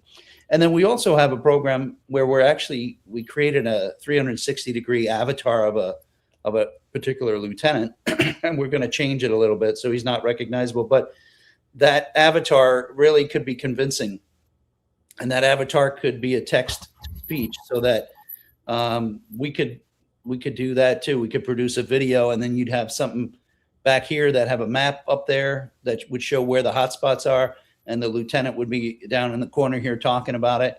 And the idea is just to get information out and allow people to ask questions of the AI. So at the end of the briefing, somebody could say, "Wait a second, is that robbery at the 7-Eleven related to? Didn't we have a robbery a year ago? And wasn't it a guy like this?" And the AI should be able to answer that question. So that's kind of where we're headed on this thing. And we've got it in pilot at the city of Miami right now. And, this is relatively easy to do. There's going to be a lot of people that can do this, but we're testing it now to see. It's a large language model. All right. So I have a question for you based on that, because I would love to dive in. So I'm just a beat up old detective commander from New York. I'm a knuckle dragger. I breathe through my mouth. I get it. Right. I live in Charlottesville, Virginia. Right. Middle of nowhere, university town, Thomas Jefferson, Meriwether Lewis. Okay, great. 100,000, 110,000 in the county, 50, 55,000 in the city. I go onto my community crime map in Charlottesville because I do, even though I live in the county, I go into Charlottesville and I want to know what's going on. My son goes to school. He has events in there. I want to know what's going on. What if I told you my community crime map, I can go on and I can click all the things, but homicides and aggravated assaults are deactivated. Why can I see robberies? Why can I see burglaries? Why do I have to play games with the, there's no, I know what I'm doing with a crime map and dates and filters and times and crime categories. Yeah. I can't even imagine what grandma wants to look at 65 years old. And so my point is your avatar in your conversation is saying, hey, I go to the 5th Street station and I go shopping there. Is there anything for me to worry about? Mm-hmm. And so I have a police department that's deactivating homicides and aggravated assaults. Yeah. Are they going to give us the transparency that we deserve as community members? I'm cop or no cop. I'm still a beat up old guy. Yeah. And I'm going to be walking with a cane in 2 years. You know what I'm saying? Yeah. That's a good question, because we've already seen cities that with that crimemapping.com that have delayed the results on purpose. So there are cities out there that you won't see the results for seven days after, because they don't want to be surprised. They don't want to have a dot show up on a map that they haven't been briefed on and have somebody call them. So that's happening already. I mean, they're already censoring that information in different places. But this is an interesting question. I hadn't honestly thought of that. Should we be sharing this? And this is, again, a blind spot for me that I took some heat over it with predictive policing. We should be going out to the community saying, okay, we're developing this. What do you guys want to see? What would you like to see public facing? And more than just a public facing dashboard that some departments are, mandated to provide. Yeah. So thanks for that. I appreciate it. And saying that, that because you're always going to discover these new things and new questions. This is me. And I'm grateful that I have this knowledge. I talk to my neighbor about this and they go, what are you talking about? You mean I can actually do that? Well, you should be able to do it. Right. Like, I didn't know I could do that. And Yeah. if you're not a cop, how would you even ever know? Right. Well, the crazy thing too is we've all been to community meetings where we're thinking we're going to get hit with the string of robberies that with gold chains being snatched at the bus, and a woman being dragged down the street, and they're worried about stop signs. They're worried about an RV parked on their street too long. And you're like, wait a second, guys, do you really know what's happening in the neighborhood? I mean, we have some violent stuff happening, and you're just talking about getting a new stop sign. I mean, like they don't really have a sense of what's happening. And even when you brief on it, they're like, okay, but what can we do about that RV? So, or, people are speeding. So it doesn't match up a lot of times with the reality of what's happening on the street. Okay, so 2 questions, and I'll keep going as much as you want. However, predictive policing was a big buzzword a long period of time, and it got really crushed. So tell everyone, what is predictive policing? What was its intent? Is it or is it not the Matrix? And then any real lightning rods for emerging technologies as it relates to facial recognition, LPR, surveillance technology, aggregating. LPR has got 9 higher court decisions. It's all constitutional, but yet they still are attacking a certain vendor. We don't have to talk about the vendor's name. But like predictive policing is a buzzword that I think a lot of people know. And then any other lightning rods we should look out for, and then we'll wrap it up, because you're clearly, Chief, one of the foremost thinkers in this space. And this is a great conversation. I love it. I am really enjoying it. So, well, thanks. I think on predictive, when we started the predictive policing stuff in LA and in Santa Cruz too, out in California in like 2010, 2011. And the whole point was just to get better at our craft. When you think about it, if you have a crime analyst that's really good, they're looking at patterns. And in CompStat, remember, we look at the one map and we look at the second map and see what changed. We're trying to get ahead of it and say, okay, what can we anticipate this map looking like next CompStat so that we can get in front of it, so that we don't have to explain all those crimes. We should prevent them through police presence, which there's extensive data on how police presence does reduce crime if you're doing it in the right place at the right time. So that's what predictive policing was trying to do through the use of an algorithm. So instead of having an analyst sit down and cram through these spreadsheets, we used the algorithm to do that. And at first, we were actually cutting and pasting out of a spreadsheet and putting it into a window and running an algorithm through it.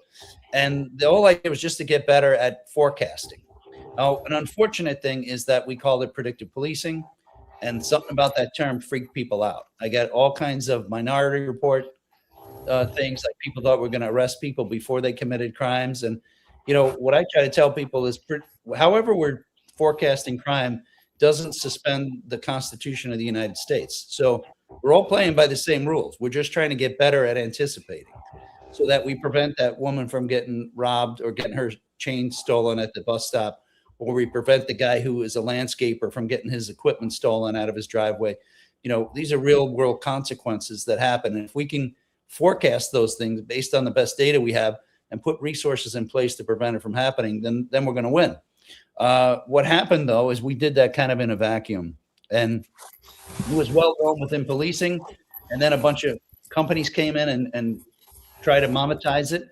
And I think that's when civil rights people got concerned about it. And, they stopped it when I left. When I left LAPD, it pretty much stopped the month I left, I think. I don't know.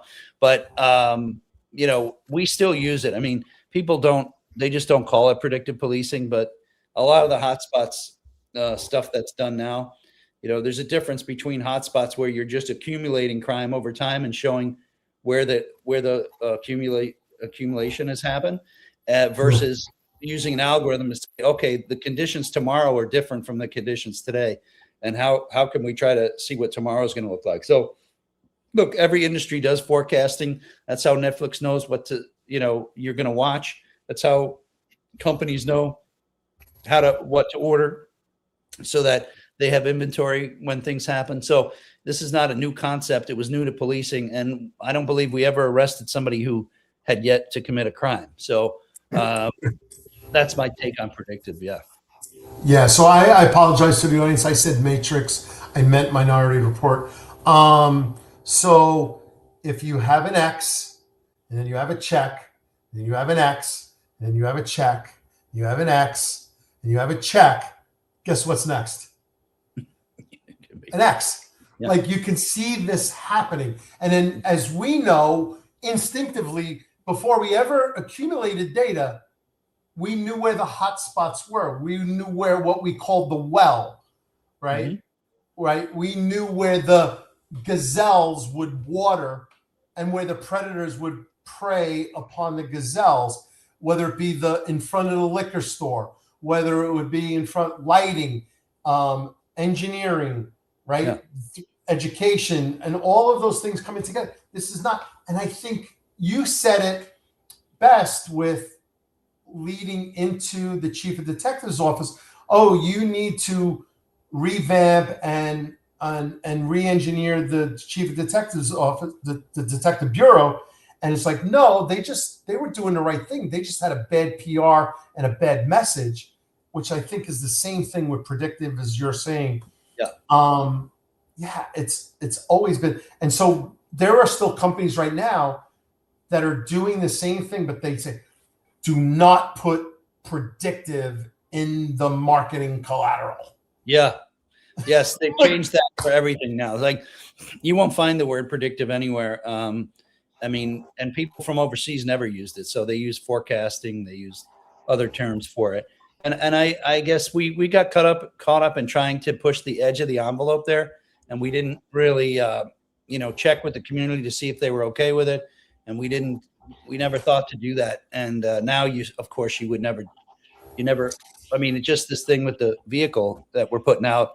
We're spending 6 or 8 months talking to the community about it before we do anything.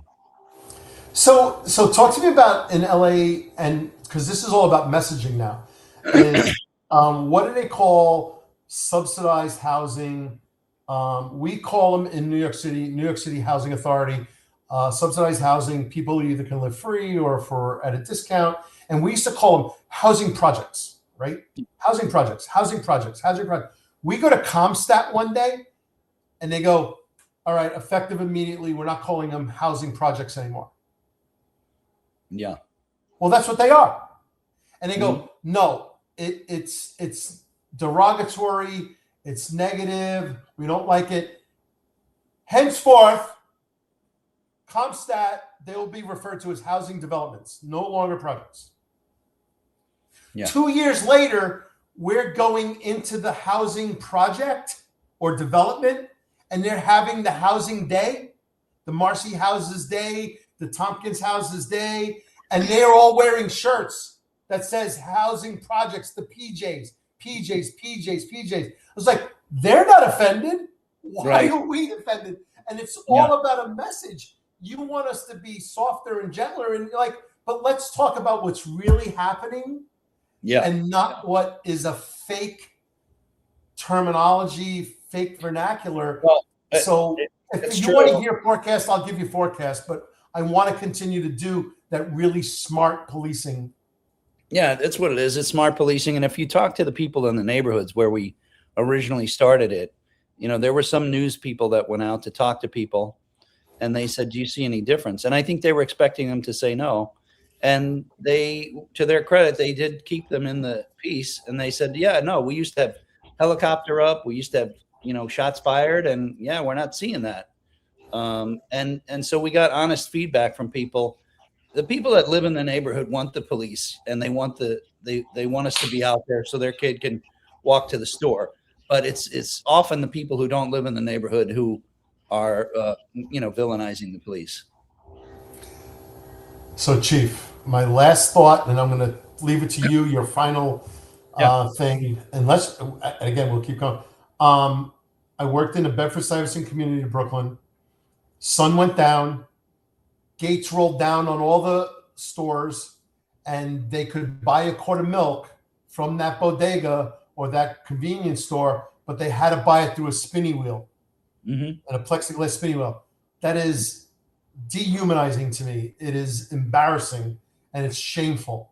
And they could not walk in a store and browse the aisles for their groceries. They had to tell the person who was working, I want corn, I want milk, I want half and half, I want sugar, whatever. And then they would put it in a spinning wheel, and you'd have to put the cash in the spinning wheel, and you spin it. You take the cash, and then you spin it around, and you get it back. That's how you shop? Yeah. That's how you shop? And Like, the kids, we're allowing this? those kids that grew up there don't know any different. They think that's normal, you know? It's unacceptable.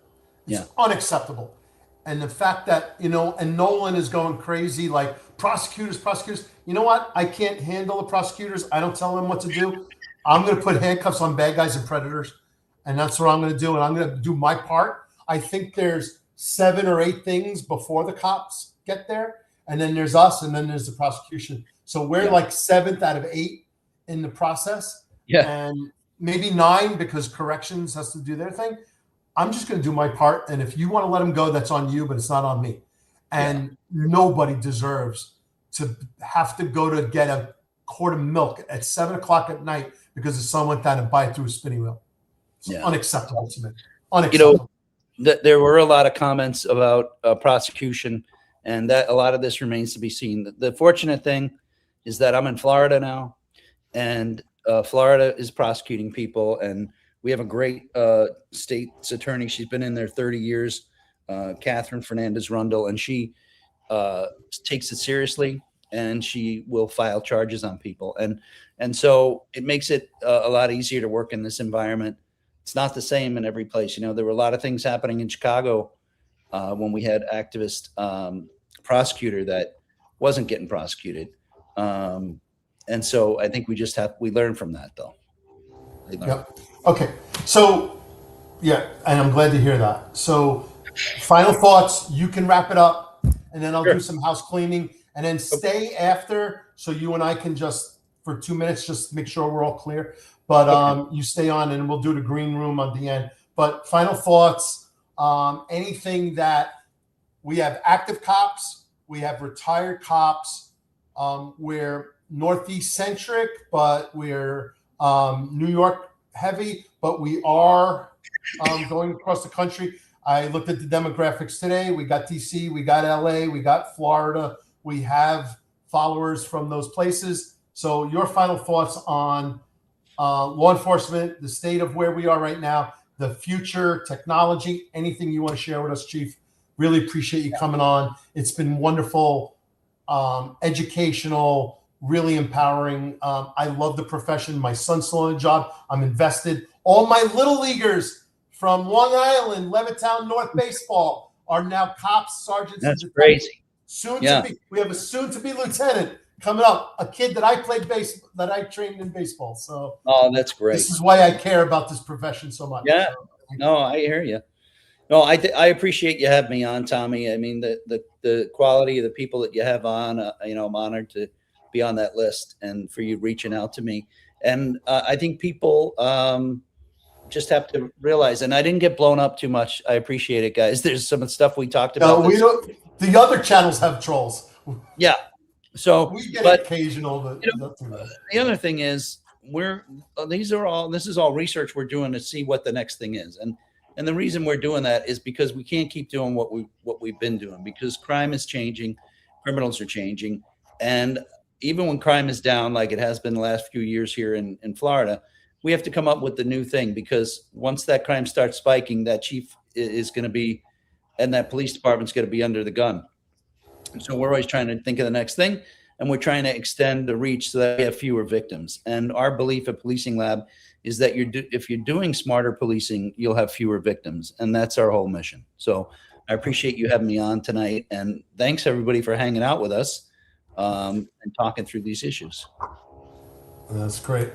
Let me do this. Let me see if I'm just going to do, so let me see if I got tomorrow.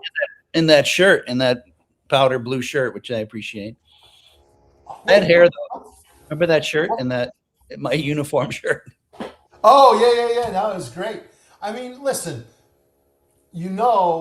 as most people, and definitely cops, if I'm not breaking your shoes, it means I don't like you. Like, Yeah, that's I true. wouldn't even talk to you. So when you're busting chops, you know you're Yeah. in good standing.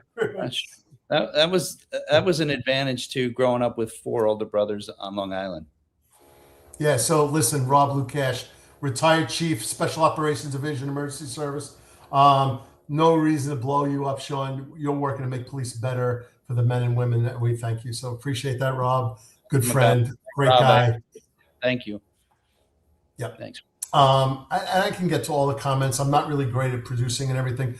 But Ron Layson, we don't have a thumbnail, but let's see. So if today is Tuesday, Wednesday morning, tomorrow, use of force, the finest unfiltered, John, Eric, and Marlon, they will be talking about a use of force case that happened in New York City. It's on video. Person still in handcuffs, but biting the cop. Use of force case. They'll go through section 221 tomorrow and break it down. And then at 5:05 tomorrow night, 17:05 for the military folks, Wednesday night, the executive perspective. They'll be discussing the recent New York Post article, high number of members with 20 years of service who are eligible for retirement, but how that may be affected by Mayor Mondami's plan to dramatically cut overtime, which will affect pensions. We all will discuss how morale is continuing to decline under Mondami. Is it or is it not? His anti-police rhetoric, lack of support, 3 major incidents in the first 2.5 months. Are they real? The officer-involved shooting where Mondami visited the subject before he visited the cops. The cops were approached with a knife, encouraged by the Queens DA not to press charges. Then there was Snowball Gate, where the cops were pelted with snowballs. It was embarrassing. And then the lack of appearances and support of officers in the aftermath of the ISIS-inspired bomb attempt in Gracie Mansion. This is also going to lead into a higher amount of retirements, yes or no? So they'll give their executive perspective. That's Ron and Rob tomorrow at 5:05, and a recent viral video of an officer punching the handcuffs. So they'll probably listen in the morning with the finest unfiltered, and then weigh in on the back end on that at the night. Nolan, you owe me a bottle of scotch. I do. Hold on. By the way, No. Responder Bourbon out of Terre Haute, Indiana. This is the good stuff. Nolan, did you send me an address? I need an address to send it to. So if you sent me an address and I didn't send it to you, then I'll eat that one. But until then, sorry, I don't have you. And this is why the chat is great. I love the chat. If you did, what platform? Do it again. I'm sorry if I missed it. I'll eat that one. I'll send you 2 bottles. So, stay on, Sean. Everybody. Again, this is a tavern. We don't encourage over drinking. We don't encourage drinking to soothe and self-medicate. If you have a problem, please reach out. We are all worried about officer wellness and suicides. Need somebody, call somebody anytime, anywhere, 24/7. I doubt anyone on the Finest Unfiltered network would not take a phone call when needed. If you want to break my balls about not sending you a bottle, then yeah, I might not take the call. But if you're in despair and you really need help and you need to talk, I know we'll all take the call. Don't drink and drive. We got Uber, we got Lyft. Come on, people. Should never happen ever again. Please take care of yourselves. Stay safe. Love everybody. Take care of yourselves. Take care of the community. Take care of your family. Peace out. Sean, Chief, thank you, sir. Stay on. We'll just do a debrief. Everybody, thank you. All right. Thanks.